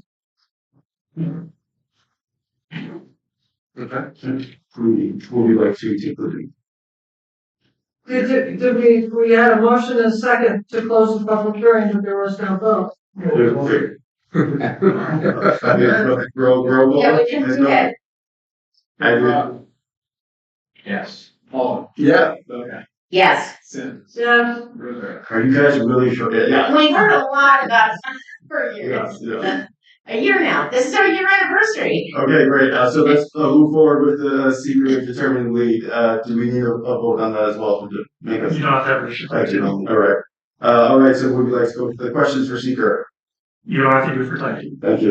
Oh. Just put it on record. Love it. guys, just to, motion, well, you don't do a motion to declare the town of You do a Oneonta motion. lead agency, and this is a type 2 action under secret requiring no Because it's further type 2, review. you don't need it. You don't need that motion. Correct. Okay. Correct. We can go right down. I'll You question or vote? make a motion Vote. to declare negative secret. Okay. Second. Second. Discussion on declaration of negative secret. Roll call. Campbell. Yes. Oliver. Yes. Wilkins. Yes. DeSantis. Yes, And Rivera. Yes. Great. Okay, so now we are going to determine our next steps on voting or not voting on the moratorium. I'm just gonna go ahead and say I'm gonna make a motion that we, go ahead with the moratorium. Second. Discussion.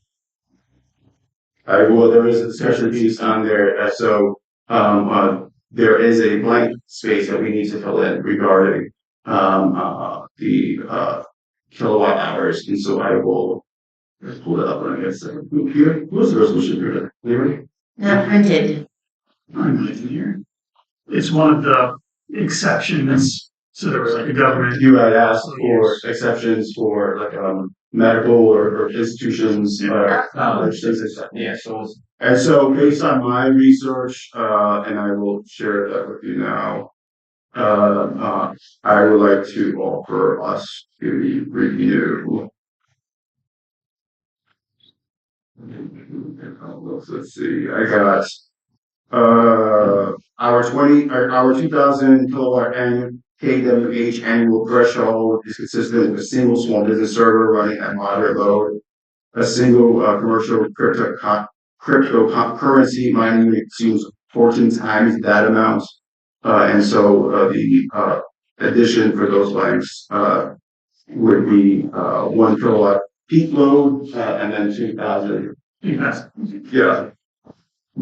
So less than 2,000 kilowatts annually, right? Is that what we're saying? Annually, yes. So 2,000 kilowatt hours annually. So the exception is a blanket is for facilities that annually consume or are projected to consume less than blank kilowatt hours of power. So we see the board would need to fill that. Yeah. And so Or strike it completely at the board's discretion. so we could just grant it temporarily while we discuss the moratorium, or add in the 2,000 kilowatts, which is equals to Well, look, the purpose of the moratorium is to discuss and further research the issue at hand. So I don't even know why we would need to. There's nothing on the horizon the next, that we are aware of. just At the hospital. no, thank you. So just to clarify, that was a request from What if someone, like, what if Bassett does come, like, it wouldn't be allowed. While we have the moratorium. we're okay? Yeah, it wouldn't be allowed while we have the moratorium. And it's a defined period of time too, the moratorium isn't, so it's, you know, I thought there's exceptions if it's an educational under. Only if we have that threshold. I think that'd be hard to really put a threshold in there because we don't really know the size of something Bassett might want. During this time, we should be looking into that, and if they were to come to us, we can vote to end the moratorium. But that's not what that says. And so that's why then the exception was in there, so that if anyone did come, that they would have to comply with that exception. So it can be That's the threshold. so that threshold allows anyone to essentially, that what I read to you is essentially the definition of a macro data center, which is like a couple of server racks that is movable and allows anyone to do that compute processing power they need But that would help for that. this process. That would help. That wouldn't help that exception because they need more than a couple server racks, and they already have that. They already have it, so I mean, like, that's why, this is specifically for that use case for, data center or cryptocurrency, just so that we understand, for that specific use.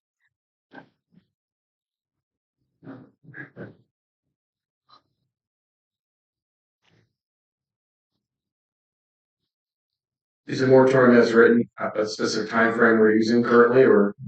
12 months. 12 months. And is there any case law that if we did our research and came to our own conclusions prior to that 12-month deadline that we could vote to, we create a law in advance of the 12 months, we could do that? Yeah. So we could, we should be active, we're gonna create a moratorium, you should be actively working on yes, the law as yes. a priority, and in that we could create those thresholds. Yeah, you're exactly right. Absolutely. Yep, Your whole purpose is to study, analyze, do your research, and set up committees, do whatever you need to do to figure out what is best. So let's forget the thresholds and just. forget the thresholds, it's good with me. We're not gonna sit on this one, we're gonna move it along. But then we still want, but do we still Modify want, my motion if that's the case. yeah, but then do we still want the exceptions though, for the other institutions though, because then we need to. Yeah, I think you need the exception in there, but Here's So the you other have- I don't things. wanna hinder, You have exceptions. school or. Sorry. Reading this, please. You have exceptions for health medical services operating pursuant to municipal certificate of need, educational services for a municipality or political subdivision, functions of government for a municipality or political subdivision, and then the last exception is the one with the blank for kilowatt hours. So we should just scratch. Let's scratch that last thing, I make the motion to accept it, the moratorium as written with the exception of the last Is there a subpart there? Subpart 4. Subpart 4, so that would be, I'm gonna modify my motion now. Second. I second. So now we're discussion again on this part. I do just want to clarify, is that the best avenue for the town, residents, based on discussions and research we've done, striking that piece of it? The best advice would be to have threshold to allow small center. Now, is the risk large enough where striking is gonna be a detrimental thing?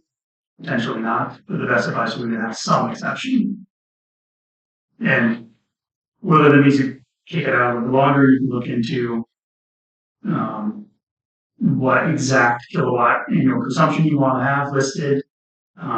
You can use definition for micro centers, you can compare it to what an annual household consumption might be.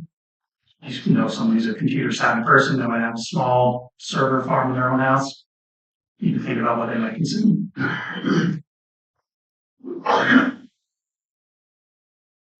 See that during our research phase. So I just want to say, so 2,000 kilowatt hours, just so we all clarify, is the minimum of what is considered in the definition for a micro data center. And so, that is a little tiny, we're talking about something like this.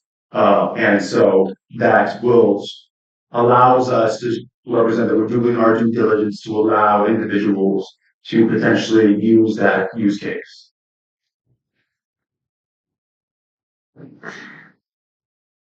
While only this is pending, right? We get down the line, we can change it. And Chris, right, because I This is a law.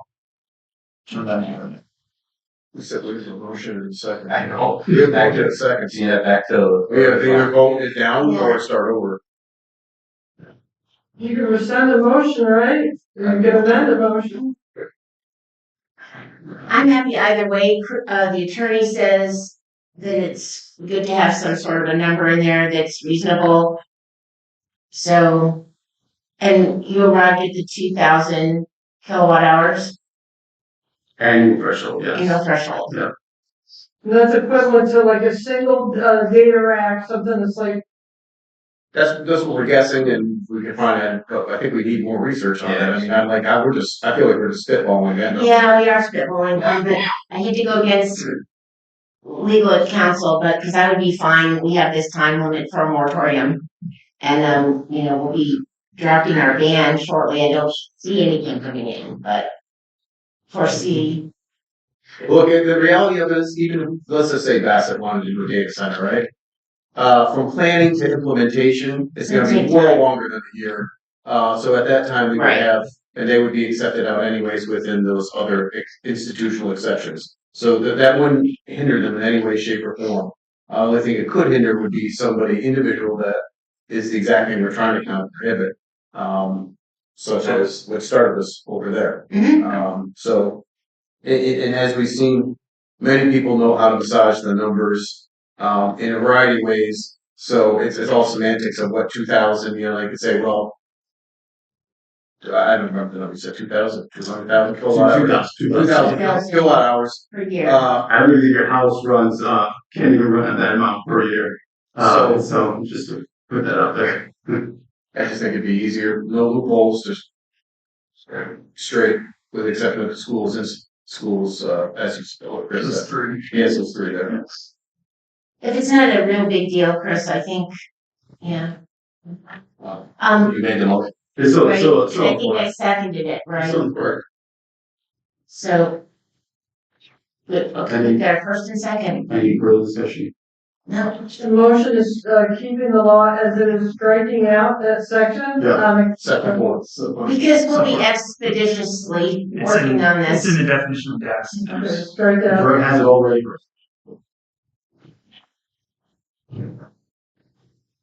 No. Wait, I missed it. I was like, Don't no, say no. that. I don't. No, I'm just kidding. Okay. I got it. Yeah. Well, I don't want to miss a fun joke. If there's something out there, I want to hear it. So. You gotta do it shorthand or something. So we've got first and Any second. more discussion? No. No. Roll call. Come on. Yes. Oh, yes. Oneonta, Yes. Sims, So, Rivera. Yes. Motion carries. yeah, the moratorium. Good. Okay, back to that, okay, we have discussed, CDBG free application, that we received, from, Southern Comfort Smokehouse and Creamery. That was included, I did receive that on Wednesday of last week, and so that is all for you to review. So essentially what has happened is the applicant came here last month with whatever business association that was representing that did not have an active application at that time. And so they have to do a pre-application, which they have provided us with to the board. There was also a request, by the board, for a, basically a liability assurance for the town, if the applicant decides to not follow through on his grant application, that we would receive funding from Ed May, who had offered to provide his own finances to cover that. The attorney did look at that, and he did let me know yesterday that there's some language that they want to add for them to add on to that letter that was offered to us. Is there a way we can, vote to approve this with the, understanding that that letter is contingent on the attorney language? Yeah. 'Cause I wanna hold this up, I understand that the application. This is just, just for the pre-app, and so we would have to, so then we could certainly have some more time, for them to do the full application anyway. Right, I mean, I don't wanna hold up any longer. Yeah. Has anything substantially changed from the last application? I think the only thing that might, not really a part of the project, but some more detail that we defined is that they're gonna do 2 drawdowns, they being SEO IDA, and the applicant, so that we're not, beholden to the funds for that long. It's only to purchase, equipment needed for the restaurant. And then once that's done, we're all good. So within 6 months, it'll be closed out. We shall see. I mean, things like it could be, but the conversation was they don't perceive it to be over no more than a year at that. And so that was that. There was some discussion, of finalizing the, admin rate, because it was a lot of work previously for, our bookkeeper. And we have discussed them adding an admin rate, because that's Eagle County IDA takes a rate as well, and so we were talking about adding that. So, we have to get back to them on that one. But they're going to, as the county IDA is going to oversee all of the receipts, procedures, documents, and provide them to the board, as well for that. But they're going to handle the majority of I'm gonna make a motion that we, approve this pre-application with the understanding that the additional language from our town attorney is acceptable, to both parties. And that way we can help this business move forward with their, opening. Second. Any further discussion? Yeah, so how you gonna put in there our administrative fee that is gonna be based on a percentage? Yeah, so we have to still talk with them on that. It could be like 2% or Okay, 3%. it's really not a lot. No, but again, it was. And it's, 2 payments versus, like access was a lot of work. Oh yeah. No. So it's gonna be something like not 10%. Yeah. All right. I think Seagull County IDA's their percentage is 5%. And so that was all. Okay. Did we get a second on that? Yeah, we did. There's discussion. Any further discussion? This is for Southern Comfort Smokehouse and Creamery in the old Pizza Hut. Pizza Hut. Yes. Any further? Yeah. Roll call? Imran, Yes. Paul, Yes. Real Kent, Yes. Census. Yes. There. Yes. Motion carries. We just have it's weird because there's two different names versus what the application was, but, on the application, Ryan, what did you say? Well, this is a 30-day notice application waiver for liquor license. So they're applying for liquor license and they would like the board to consider a 30-day waiver. For notification waiver, that's typically there's a 30-day notification period. So which place is this for, Ryan? Please just confirm with me. This is the same, as to why it's two different names. Yeah, why is it two? Yeah, Nick's and then we got Southern Comfort. I couldn't tell you, Okay, but the address, the location's the same. So all right, thank you. So they're asking for a waiver of the 30 days. I mean, just with the two names on it. Again, It's a little confusing. yeah, I would just leave it as is, Right. like I said, they do, I mean, it's their license, not ours, but I just have worries about us approving anything that's not cohesive to the full application we have on it. I figure the 30-day waiting period is there for a reason. I just assume leave it alone. I agree. So we'll move that to next month? No, it would automatically, like, it would automatically, they're just waiting the notice, I mean. Oh, okay. It's supposed to the liquor authority. When an applicant for a liquor license applies with the state liquor authority, they have to provide a 30-day waiting period wherein the local municipality can weigh in with the state liquor authority. However much they listen to the town municipality or not is up for sale, but that's generally what this purpose is for. Like it was next to a school or church and all that. I mean, I think that's why that law was written. But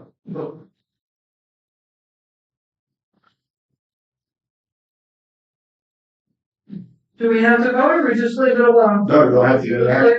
It's, yes, basically what their legislative asked, not do anything here. So, okay, moving on, I believe that's all for legislative, just confirming. Oh, I just want to bring up, we had the 30-day opening for the payment for that property for the culvert. Was there any further action that we need to do? It's a good question, I can't remember. It's in the stack of bills, so. You can take out. Ryan did a notice, he did a public notice on I saw that. Thank you, Ryan. Hold on, let's, Have a good call checking on it.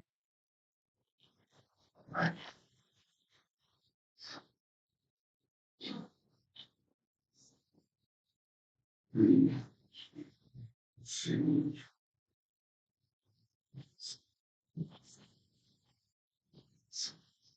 I would say at the moment we should just at least, vote to approve. Yeah. So this is one was just a motion that's, once the 30-day period is over, which I'm assuming it is, that the, payments for, the culvert project, property, purchase is, approved. It's a right of way. Yes. You want to be specific in your motion, right? After we. Please feel free to make a motion to. Teresa, why don't you make the? No, I'm saying. But it's how should we say it, Mr. Attorney? It's a street name. Butler, right? Yeah. Ledger. Blanchard. Oh, yes, what I said there. I agree. Does that ring a bell? Friggin' leads. Okay. For purchasing a right away. Yes, for the culvert project. Ryan, was that a understandable motion? Yeah, we just back up and. Okay. Good catch, Will. You got it in your. So I will, yeah, why don't I? So I make a motion, to approve the, purchase, pending, 30-day notice. The ends of the, Blanchard Avenue properties, regarding, purchasing the right of way to move forward with the culvert project. I'll say that. Discussion is correct. No. As long as, All right, roll call. Oh, yeah, yes. Oh, Yeah, so once we get past that 30 days, then we're gonna authorize Nicole to write the check, so we don't go wait for another month. is that okay, Chris? Well, there's 30 days should be up. the 30 days should be up. It should be. Yeah. Right. I can't No. remember off the top of my head. From because it was from the last board meeting. Correct. Yeah, so that we have 30. So we're gonna authorize her to write those checks, so. Yeah, she'll We can't go any. she'll have a vote minute, she'll have a vote, you know, but yeah, I can let her know for you. And Chris, from your recollection, is that, I know we've had several little hiccups, is this the last hiccup that we have to deal with the property owners to move forward with the project? They can't come back later and say, well, From my understanding, that okay. Thank you. Did you make the motion? So we'll make the motion, right? You second, I think. second. I don't even remember second, but I do. You did second. One of those And nights. then we were discussing, and we're about to do roll call, and Joe jumped up. Yeah, I just wanted to make Yeah. sure. I didn't wanna wait for another meeting for food. Right. So we'll do roll call, Ryan. Cameron, Yes. Howard, Yes. Elkins, Yes. DeSantis, Yes. Rivera, Yes. the motion carries. All right, I'm with legislator Teresa, our Councilmember Slant, is there anything further? No, we're good, we're good. Thank you, appreciate all your work. All right, facilities, technology, and parks.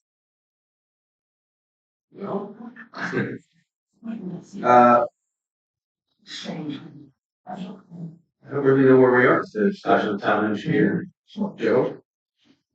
Still waiting for the attorneys to. No, it's, No, down it's the not, it's not. website, Yeah, an agreement with Alex Herman. he gave it to me on Saturday and I put it, in the packet. It's on the website too. And so Well, he, last discussion was with Alex 2 days ago said no, there's he, still clarification. no, he gave it to me on it, and so, Okay, we're good to go then?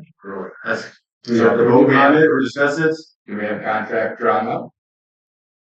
We were just using theirs, and all we have to do is sign theirs, Okay. and that's in there, I can print if you want, but, So we're gonna. It's- they were fine with the changes that we, provided them. Yeah, we got no, yeah, So it's And Chris, you saw that, right? You saw the contract. Yeah, that's the one that we saw. The boilerplate at the meeting from the engineers. 2 meetings ago, I think. Very good. All right, let's move. I think all it, Thank Joe, on there, and whatever. Cause I wasn't, remind you those in there. Read it, that's funny. I've been behind that. No, that's what I'm saying. I appreciate it. So I'm Yeah. not saying, sorry, I missed that. Yeah, so do we have to vote on that? Yeah. I'll make a motion to vote, urban engineering for, our town engineering. Mhm. So, Is this Alex Herman only? No, it's for, it's firm. Okay, he's firm, Yes. okay. Second. Go ahead, Brett. Sorry. Okay, second. okay, discussion? No, roll call. Cameron, Yes. Howard, Yes. Elkins, Yes. DeSantis. Yes. Rivera, Yes. motion carries. Here we go. All right. A lot of stuff off our list, huh? Yeah, finally. Pool update. So that must be me, right? That's you. I want to thank Cody and the highway department for going over there and doing a lot of work. It looks really, really nice. I mean, brought topsoil in. They're gonna do some mulch this week, get grass seed. Got a big crop for paving for behind the pool house and in front of the gates. Did the drainage work to the creek. That's all done. So thank you. Thanks, Doug here. No, Doug's not here. Not tonight. No. Did you do drainage too? Yeah. Wow. So, very nice. Thank you. Appreciate it. The concrete was sealed this week. The pumps inside the pump house, is next week. And after that, then we'll have an inspection from the Department of Health. So it looks like we're on target. Got a proposal for epoxy floors inside the pump house. Everybody saw that? Not the pump house. Sure. Bathhouse. Well, the pump's in there, so I know. So many pump houses, yeah. Inside the bathrooms, in the bathhouse, we got 2 that responded, and then 3 that couldn't do it. And Gato Flooring, who was a WBE, came in at $23,513.85, and then CA Reed came at $23,164. We got a sample of what the epoxy floor would look like. I think everybody saw that. Pretty durable, easy to clean. Currently, we have mats in there that probably aren't the healthiest thing in the world. It was previously painted concrete, which proved to be slippery, and has a lot of cracks in it, which then also proved to be over time dangerous. So they put the mats down, plastic mats that you might find in a sport court, which drain well, but the dirt also falls through them, and they don't drain, and really it's just dirt on the floor, just under the mats, collecting over the years, and I don't think they've been pulled out since they've been put in. So this would be a way to be able to wash the floors with a hose if necessary. It's pretty slip resistant if you feel this, and hopefully epoxy is kind of like vinyl. It's vinyl. Yeah. There's kind of a lot of money, but Yeah. A couple of things that I decided about that is that have we looked at any of the kind we have to work in there? So any of the plumbing, like just worried about if we have to dig that up. Did you look at the Gato proposal? Because there's plumbing on there. Plumbing. oh, the toilets. Yeah, the toilet's gotta be removed and put back in. Yeah, I just want to make sure it was Another- like no. Okay. And one, I just want to say thank you, Commissioner, Nicole, for her diligent work on this, Mhm. and working hard on it. And I know she's very excited to possibly have that. But I do also want to show that it is a lot of money. We still do have a lot of things pending with that pool. Not a lot, but again, we don't know. I'd rather just be a little cautious and reserved. Hopefully nothing shows up, but if it did, we do have that extra funds to support that. That is just my worry, my only fiscal reservation on it. Not that I'm against it by any means. Love the idea, it looks great. But I just would like us to wait a little bit until the pool is fully done. There was another thing. You got a timing issue. Gato can get here before we open. All right. The other company won't be able to get here until September. My fear is the health department's going to come in, write us up for it, and then we're not going to be able to open. Mm-hmm. All right. So, I think time is the essence here. If you pull those mats up, there's a lot of concrete that's cracked. So it's not like you could pull them up and just hang next to them. I think it's going to be a hazardous condition for that. Yeah, that's just my concern. And well, what about just approving it based on because we're at the closeout point of the pool. So that being said, we approve it with contingent on available budget. Then we could, if that happens, we could just pull the trigger. I wanted to mention I had a meeting with MVET today.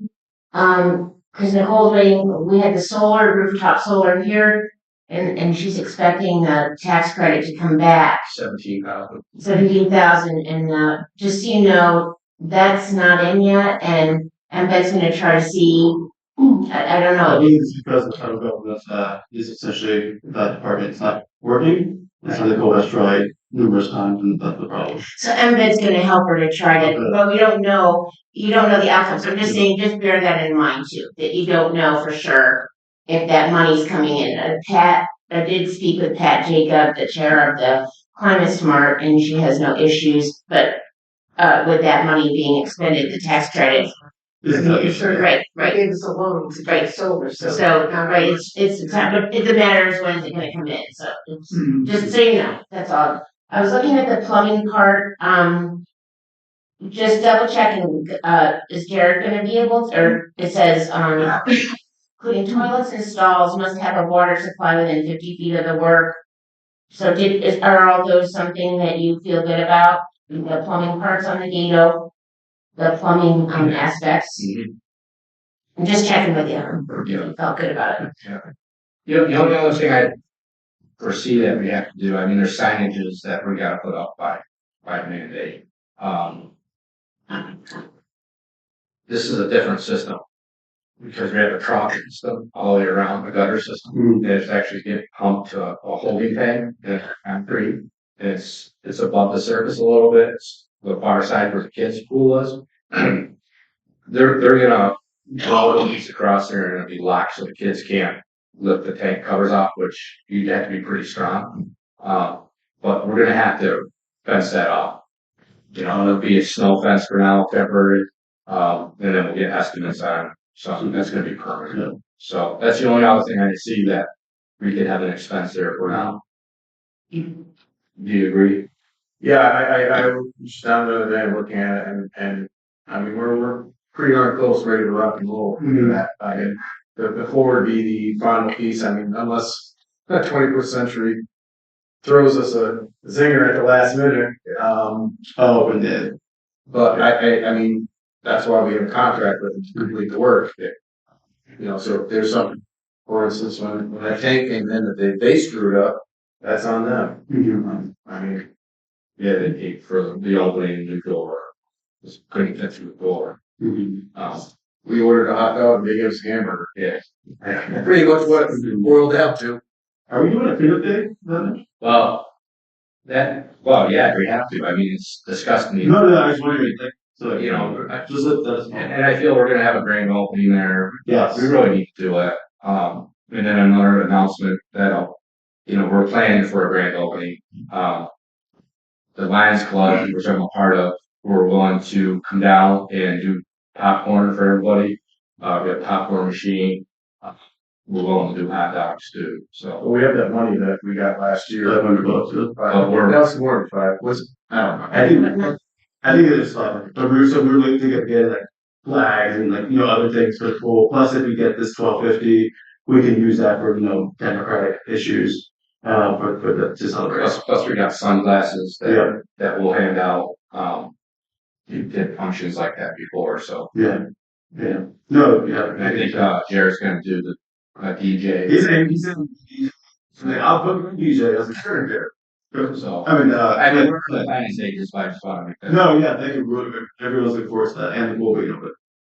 So, Yeah. And so you think the plumbing is okay, the town can do the plumbing? It's just, I mean, I mean, Yeah, Jared's got it No, himself. I mean, he doesn't mind adding that into, okay. He said he does.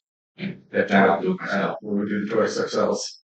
I got all new handles for the bathrooms. I'm gonna install them on Friday. Teresa's gonna come down and look at it on Friday. What time? I don't know, whatever time you wanna come. So, 9 o'clock? I don't know, you know how to text me. Alright.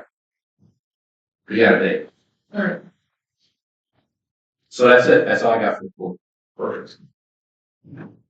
are you moving forward with your request for? Well, I'm pleading my case, so. No, I'll make the motion. I'm sure. Approve, Gato, because she's a WBE.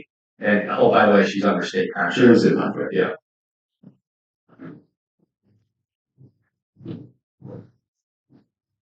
Are we making that motion based on available funds? I think also we got fun. I I have, don't know where she's getting. I haven't confirmed, I haven't even, Well, she's been saying it's from tax credit, but that's That's 17,000. right, but I don't know beyond that one, but I said you can take it out of parks, and she said she didn't think so. No, because we would probably need that money for the coal patch that is road there you talked about.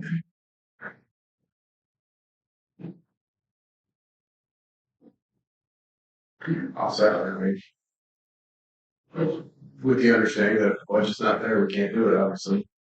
So is it, or is it motion with the contingency that if the budget's. Well, if we approve it, doesn't mean we ever have to do anything, because if there's not money to do it. No, I wanna make sure the motion's clear, that's all. Or if the health department says we gotta do something. Well, Then that could come up to then you it, have no choice. Correct. or anything that they said, yeah, Yeah. regardless. Those are all non-negotiables.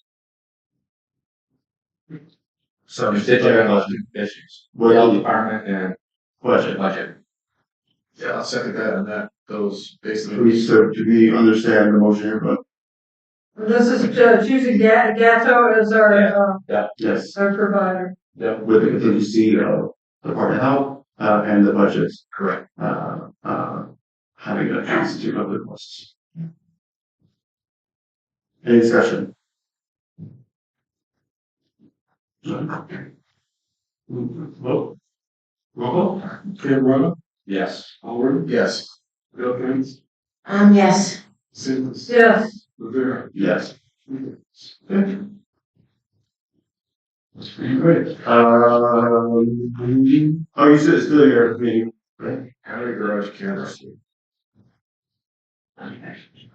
Oh, so that's good. Yeah. You wanna hear about it? No. So we're all set with cameras. That's all they're working. Do you like them? They've proven their case already. Yeah. Up in here, they shouldn't be. Yeah, there we go. Alright. Perfect.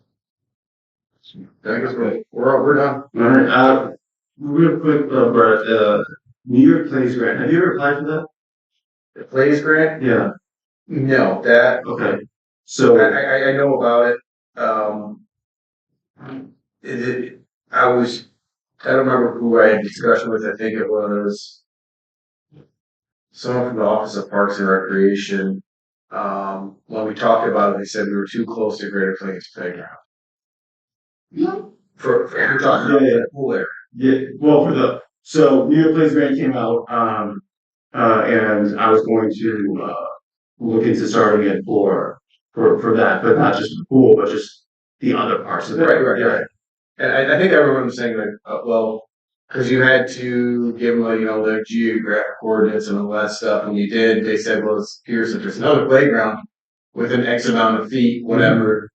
And at that point, there were other ones that better matched it. So we were looking towards those, but no. I think it's the second round for that. Yeah, so I was trying to jump on that. Yeah, it's the bricks to bricks to no. Bricks to something. It was just to get kids out to it kind of thing. Yeah, so that was just not the CFA for the plays. And so I reached out to an organization called Highland Planning, because not only this one, but there's, like 2-3 other, like, big ticket grants, and they do like development planning and all that kind of stuff, and the applications were. Also looking into that to see what that would look like on our end if we were to do something with that. If not, it's just right, myself.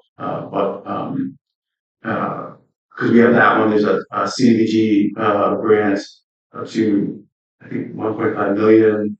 That's for sidewalks and parks, so we can look at. There was another flood water waste thing that came across my desk and I was going back to embed on it. And embed is great and everything, but I don't think they have the capacity, to turn things around as quickly as they would like. And so there hasn't been a huge welcoming of all these grant application requests that are sharing. And so, but happy to continue to apply for things, but I just want to make sure that we can do that. Yeah, that's it. All right, so I'll just first refer them to apply. And that's all I got. Any further for facilities tech parks? No? Alright, thanks. Thank you both. Can I represent the floor is yours? No, we're all a little worn down. Get back my nights include figures in my report.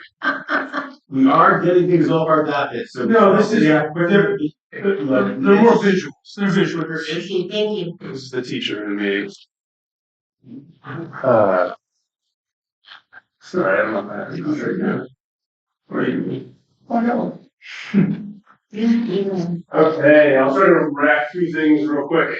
100 meters, where is it? Yeah, so the jail is on the docket. People are talking about it. However, there's definitely some things that are coming first, like a new fire training center, which is they're proposing up at the county. But I showed you the map. I really wanted you to kind of get a visual. If you know the Meadows complex, it's that northern blue lot, right? And so the farm, the Holstein farm surrounding it is 400 acres, of which half approximately is wetland.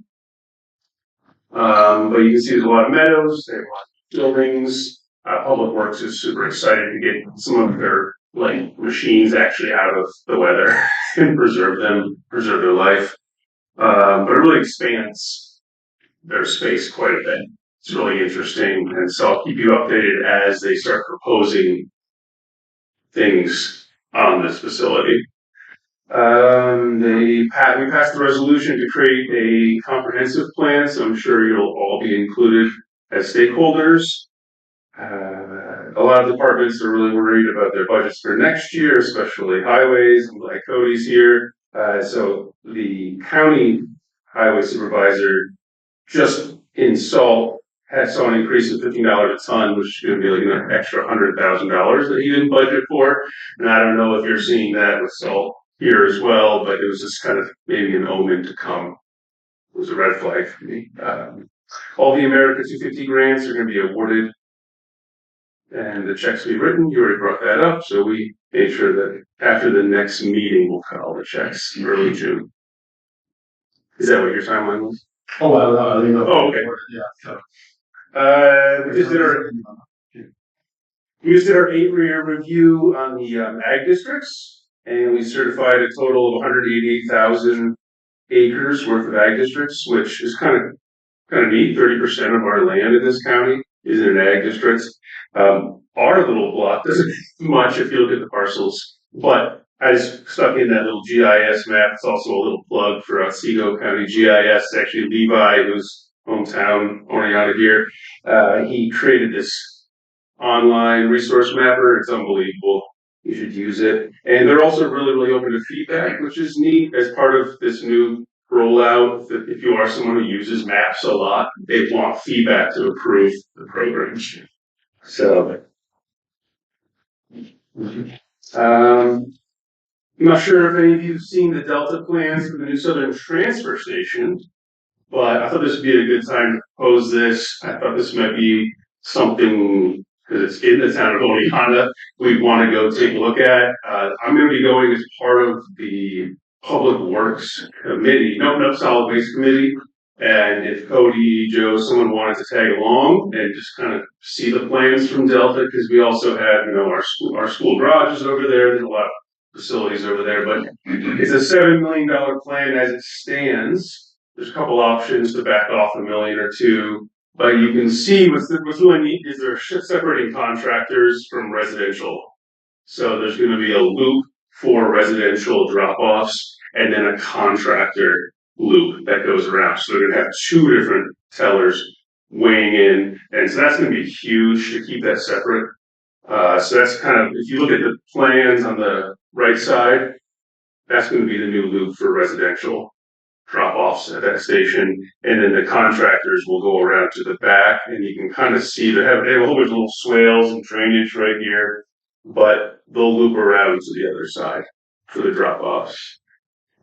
Is that expanding the current footprint of the? No expansion, just a reuse of current facilities. So, you know, the big warehouse where they do like the mattresses and stuff? Yeah. Part of the upgrades is like new lighting, new roof, and actually start utilizing that space a little more efficiently.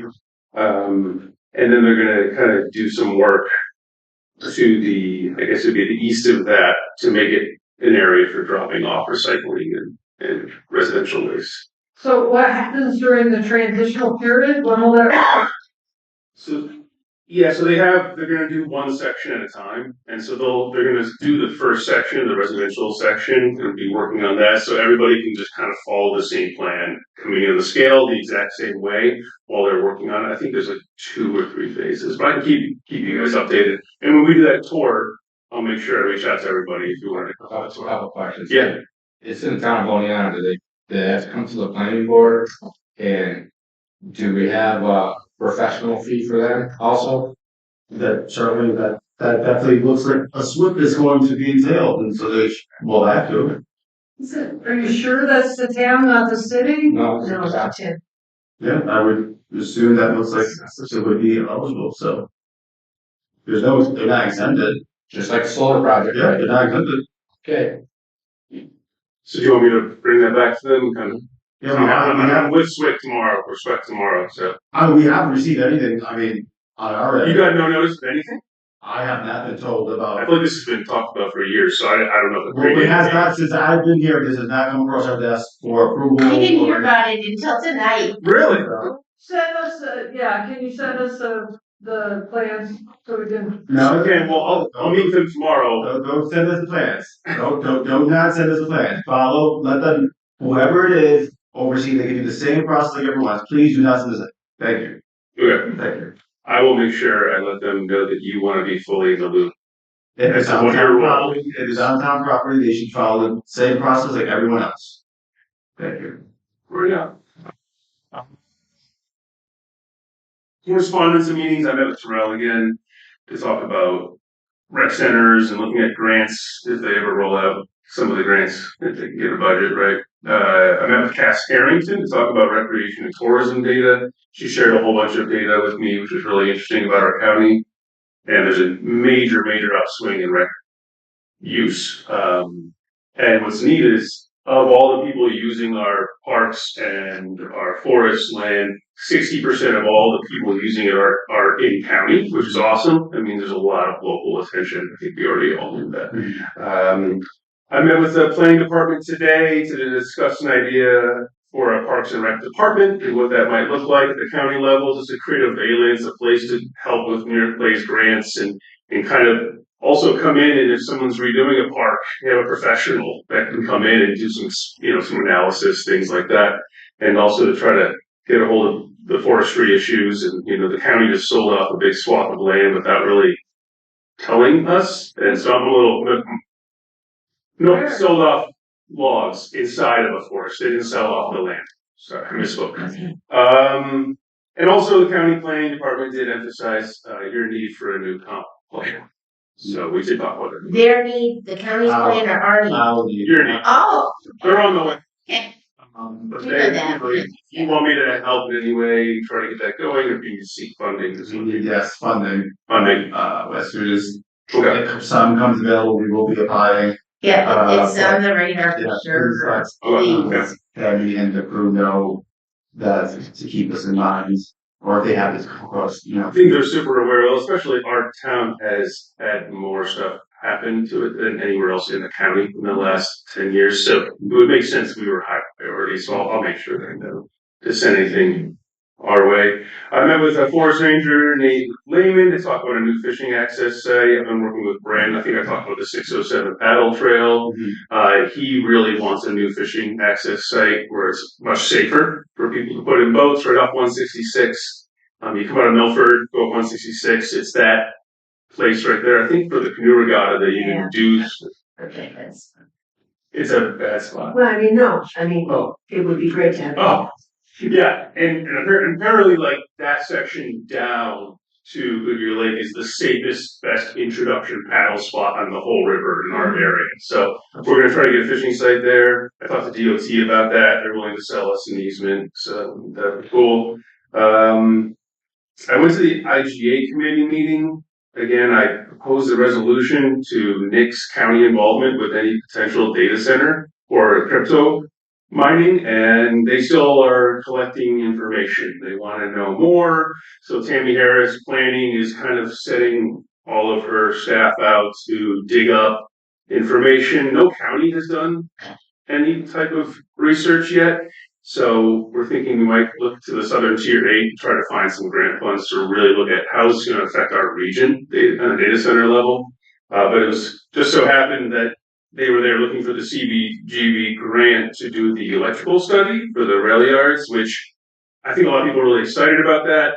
The company who they want to do it also does data center work, and so I'm a little bit concerned. That was a red flag for me, but apparently Johnson over at Seago Co-op says there's no way we could ever have power to house a data center there, but I'm not sure. Until this passes. Exactly. I mean, transmission lines are able to be built.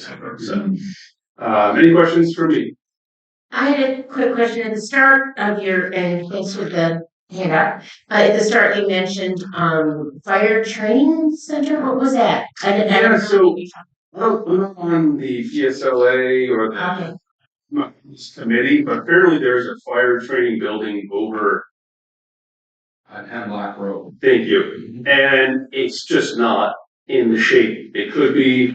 And they want to have a regional hub for all municipalities to send all of their, their staff, whether it's all their fire department training facility, centrally located right there. And so they want to rebuild this. And I think there's a good grant to do this. Is that medical coaches? Right next door, Right next to it. Okay. Yeah. That's the town of Milford, isn't it? Mhm. Okay. Town of Milford. Hopefully they'll build it like some of these other counties do it. Share Some of these other counties will have like little villages. Oh, really? I mean, yeah, I see one in Westchester that make you two-story buildings, three-story, and one you got, they go in and they train. Yeah, I think they were talking about if they did it right, they could also attract other counties to come in. Some years ago, they should have done something out there. Where are they gonna put it? Yep, Is that adjacent to the meadows and some of those, they have those two big farm fields. So you're talking about moving it, did I misunderstand, moving it there or? Yes, moving it. Very good. Yeah, so they want this to become the hub. Public Works right now, I don't know if you've been up in the town of Cooperstown where he has all of his equipment layered in. This is gonna get moved to this site. So the idea is to congregate into one spot. By the meadows. By the meadows where they discussed 400 acres. Burn the meadows and use that as a training facility. There's Stop parts- it. Stop I was that. there today for my meeting and it was, I think, 86 degrees in my room. And then out of the halls, it was like 63 or something.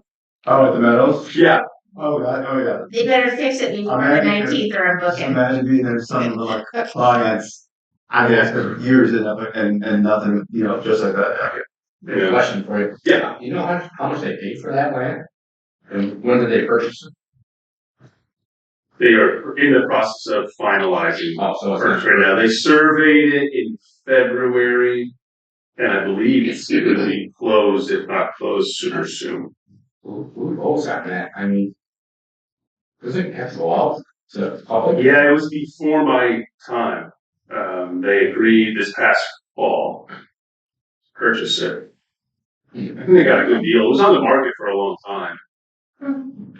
There's a lot of wet. I mean, like it's half wetland, and I'm very curious what's going to happen there. They talk about like boardwalks this time, more trails. All right. Just curious. Yeah. I just want to say, please, again, I've told Chairman Schrader, but just share our thanks to the planning department. Tammy is so great. I mean, everyone there is so helpful. And I think, they all recognize the huge need that, we are seeing here in the town, just by the increase of access, development and things like that, and that need for tourism and also growth here. So we appreciate everything, and please let your board as well. And also please let everyone know regarding the moratorium here, and we hope that could be, potentially used as an example for the county. And I'm happy to, support you always, and all the county members, on discussing this issue. Just have your meetings after hours maybe, so others can attend, but happy to, be a support that, Thank you. Yeah, the moratorium, we had a pretty interesting discussion because I want the county to come out and just make a statement about data centers because it's on town rule, we actually can't really do anything jurisdictionally except for make a statement and then also potentially try to tell IDA, which is adjacent to us, right, that we won't pursue any data centers. But it's interesting to see if the city bans it before it even matters for the rail yards. So, Yeah, well, what's up? We beat them. that's right. Yes. Thank you. All right. Then. All right. Town clerk report. Nothing to report.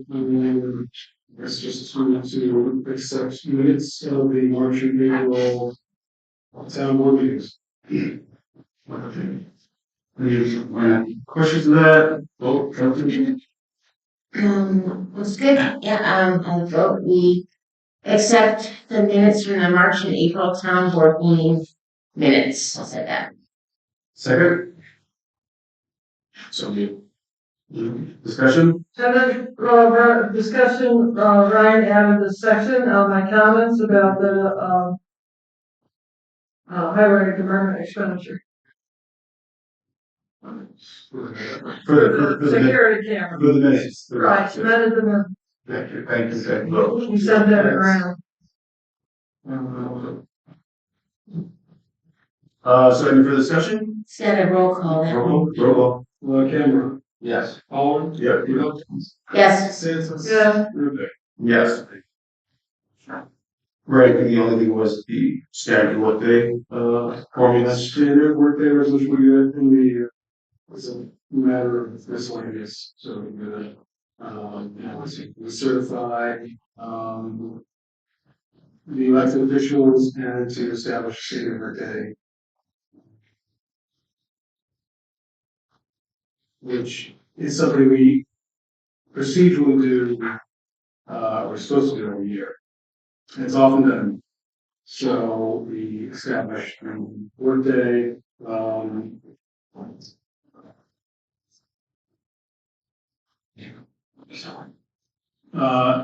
first we can accept the recertification, let's apply for the town clerk, the town justice. It's supposed to be that one resolution.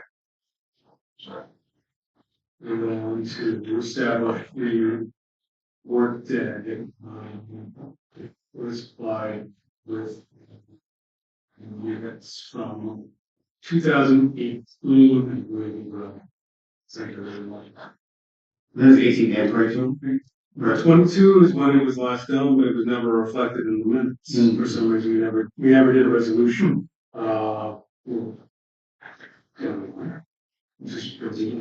So I go back to 2018 before it was official workday standards. It was 2018 was the last time it was resolved, right? Right. 22 was filed. There was a not filing to, right, in 22 because of the, that's when I started, so it was filed with the retirement, it was never formalized. Okay. So. Worked out.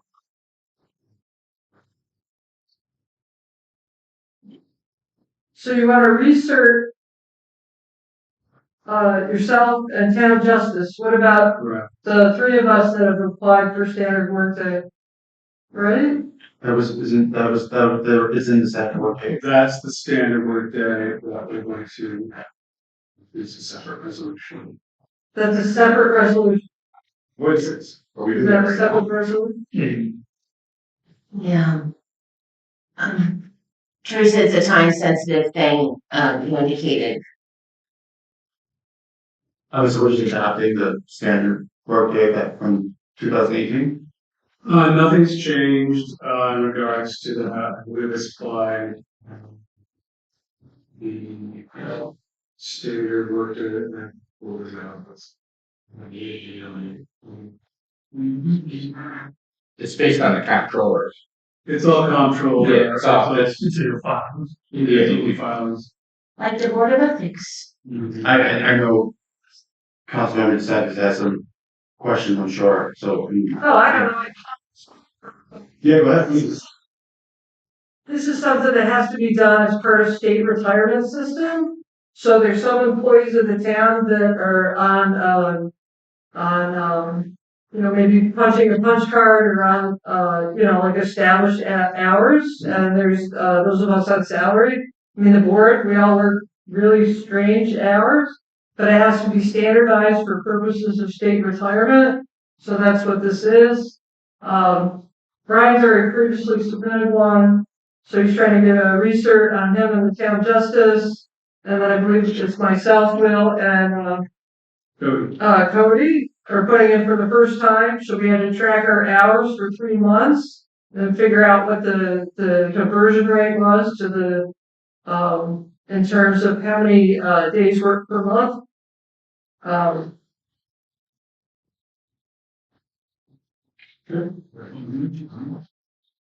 Motion?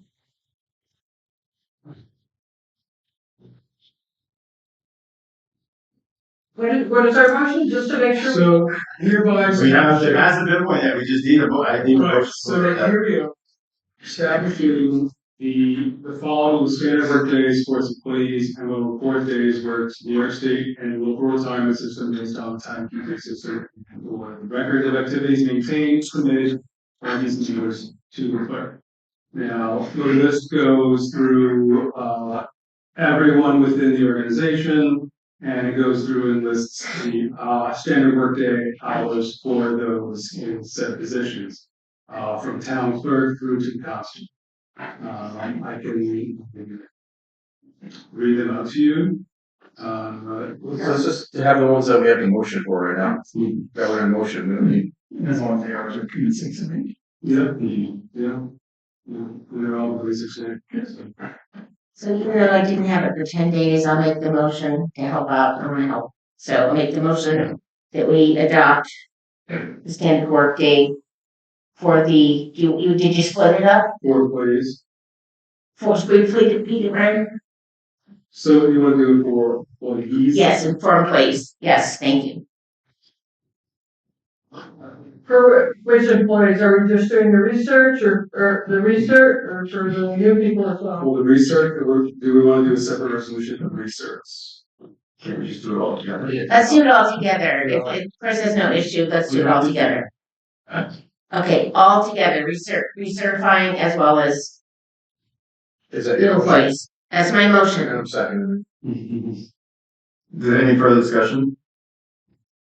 If we do pass this, we have to hang it up, right? We have to hang it up on the wall. Yep. Okay, roll call? Okay, Camera. Yes. Oliver. Yes. Elkins. Yes. DeSantis. Yes. Rivera. Yes. Just to correct that, you post on your website. If you have a website, you need to redact your, state numbers And socials. and socials. Thank you. Chris, what did you say, Chris? She said you have to post it on the board. If you have a website, it takes priority to post it on the website. Okay. After the 30-day period, the posting remains on the website. So then you have to remove like your ID number You have and to social. Yeah, you redact it. So no one's personal information. Right, out there. Yeah, sure. And we would typically put it in the newspaper as well, but I think the website. And if that's legally all we need to do, that's fine, and you say about. That comes from directions. Right, and there's a phone number on there. It's the Pension Integrity Bureau. There's like a link for phone number for, just to make sure we do that part correctly. Please call. We appreciate it. All right. Last but not least, I'm just going to go over the vouchers for approval. Vouchers 2026 .212 to 2026, .290. The totals to be paid are $947,000, $515,000 and 76 cents.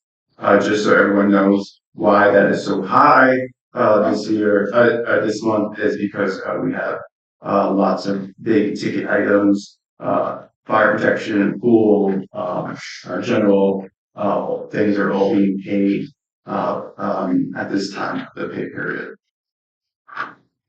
Just need a motion to approve. Second. Discussion? I have a problem with one of the vouchers. We do this on a rotating basis. At least two of us have to go over the bill, the pack of bills. So it was my month at, here, set it down. This is, 2026, number 247. There's, 3 bills from the town attorney, which we very much appreciate the town attorney. The one I have a question on is, invoice number 300204995, for professional services rendered through March 31st. And it's a Silas Lane solar application. Yeah. And there's 20.1 hours for 2,252. And my question was, I mean, we don't have enough bullet here, but I thought there's only enough in that line item for the 2,000 a month for the town attorney. So we only got. So let me, I'll clarify that. One, this is not being paid through our retainer agreement. This is why we implemented the expert law fees. And so that is where this money would come from for the payment of that. So this has nothing to do with our retainer by any means. No, I understand that. But if this is going to go through professional services fee, the Silas Lane project, did we have them? That was, we passed a resolution for that, and I believe Nicole drafted the letter this week to go out to them. For the escrow, we didn't do a resolution and do an escrow for them, right? We did a resolution last month. No. We It definitely was did. in the minutes as well. We definitely did. It was in the minutes and we did it. I don't remember a resolution for that. We definitely did. So It's in the town board minutes as well. so we should be able to bill it to even though. We have an agreement with the city for the $10,000. I mean, you can make a resolution all you want, but if you don't have an agreement with someone. I mean, well, that's up to them and the attorneys to take it up. Well, that's why we passed the, I would think you'd have an agreement first before you. there's no agreement to it. Literally, it's us telling you if you want to develop, this is the law. If you don't want to develop, then you take your application away. I got trouble. There's trouble. Or there might be trouble. Our last meeting was what? April 8th? Correct me if I'm wrong, right? Mm-hmm. So some of these charges predate that. In fact, they all do. Where does that leave us? Because we passed that resolution in that April meeting, so the charges predated. Again, that's a discussion. I would say that has nothing to do with us. That's between the accountants, and so we certainly want to pay for that now. But that's nothing within our purview to even handle at this point. But that's an accounting matter between the firm and our office. But don't you think, like, if an application is in front of us, right? Wouldn't you tell the applicant this is our policy? Does the city know that we're going to charge it? They're moving in the letter. Well, after the fact, after we already currently expensed for it, what if they said, no, we don't want to do it. We want to take our application back. Also, I want to say we introduced that though. The law was already introduced, so regardless, it would predate the time of the application because it was still pending the public hearing. So, we just have to look at the dates for it. Again, if they don't want, that's not up to us, that's up to them and the attorneys who are billing them, for it, so. So our attorney's gonna take that bill and bill the city. So we don't have to pay that bill this month. Oh, I don't know, again, I'm saying is literally, this is a conversation between the accounting offices. But that bill is in our packet of bills to be approved. Right. That was never, no one ever said for that to be approved or paid for. That literally was a discussion in the email, and I said, this is to be discussed, via two separate applications. This is extra fees, this does not go into the retainer. And I sent that email, to everyone, not the board, but Okay. to the accountants. And I haven't reviewed the bills at all. Okay. So, Like I joked with everybody on the every board no, we appreciate it. on the score, Yep. sure. The last conversation was that we were not paying this. I even said it, that was a matter of the extra fees. That is not a matter that the town is covering. So it shouldn't be in packet bills. Absolutely, it should have. From the beginning, should have. Okay. And I'm just trying to No, I mean, listen, clarify the process, because like Cooperstown All-Star Bill, we told them, they agreed to it, and then made a resolution. Well, but I would say that that's not how it went. We have made the resolution, we have introduced it. Well, at least they knew about it. I don't know if the city has known. I have no idea, honestly, I have no idea. That's my point. I have no idea.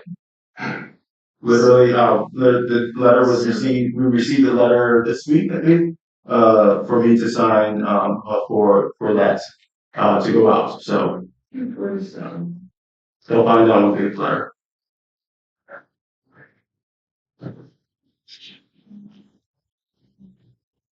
So we approved, one for the Inc. properties last month, the resolution, right for the escrow account. So he'll get a letter saying that we need to set up, and then he'll make a payment into the account. Yes. Yeah.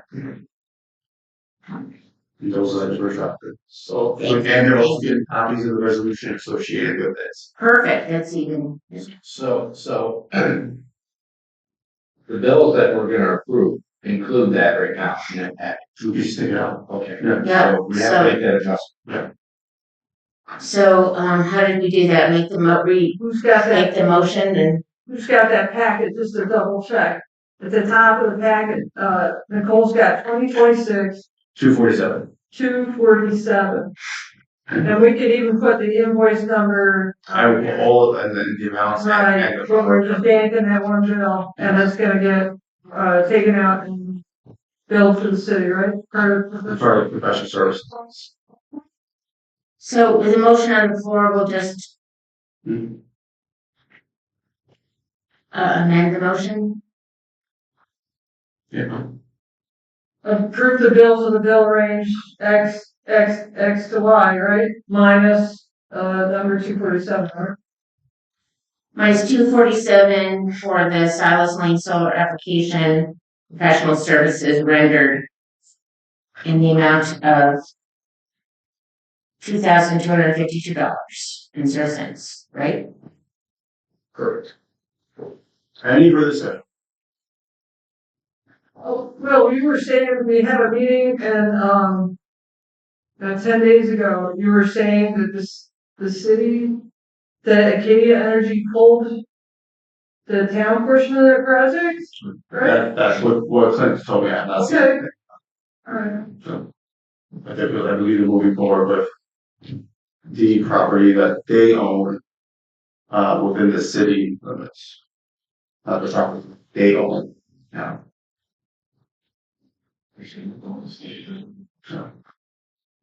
So let's see. So, Is any the further discussion? No. No. Roll call. Kim Rowe, Yes. Cole, yes. Wilkins, Yes. the Sims, Yeah. Rivera. Yes. Thank you.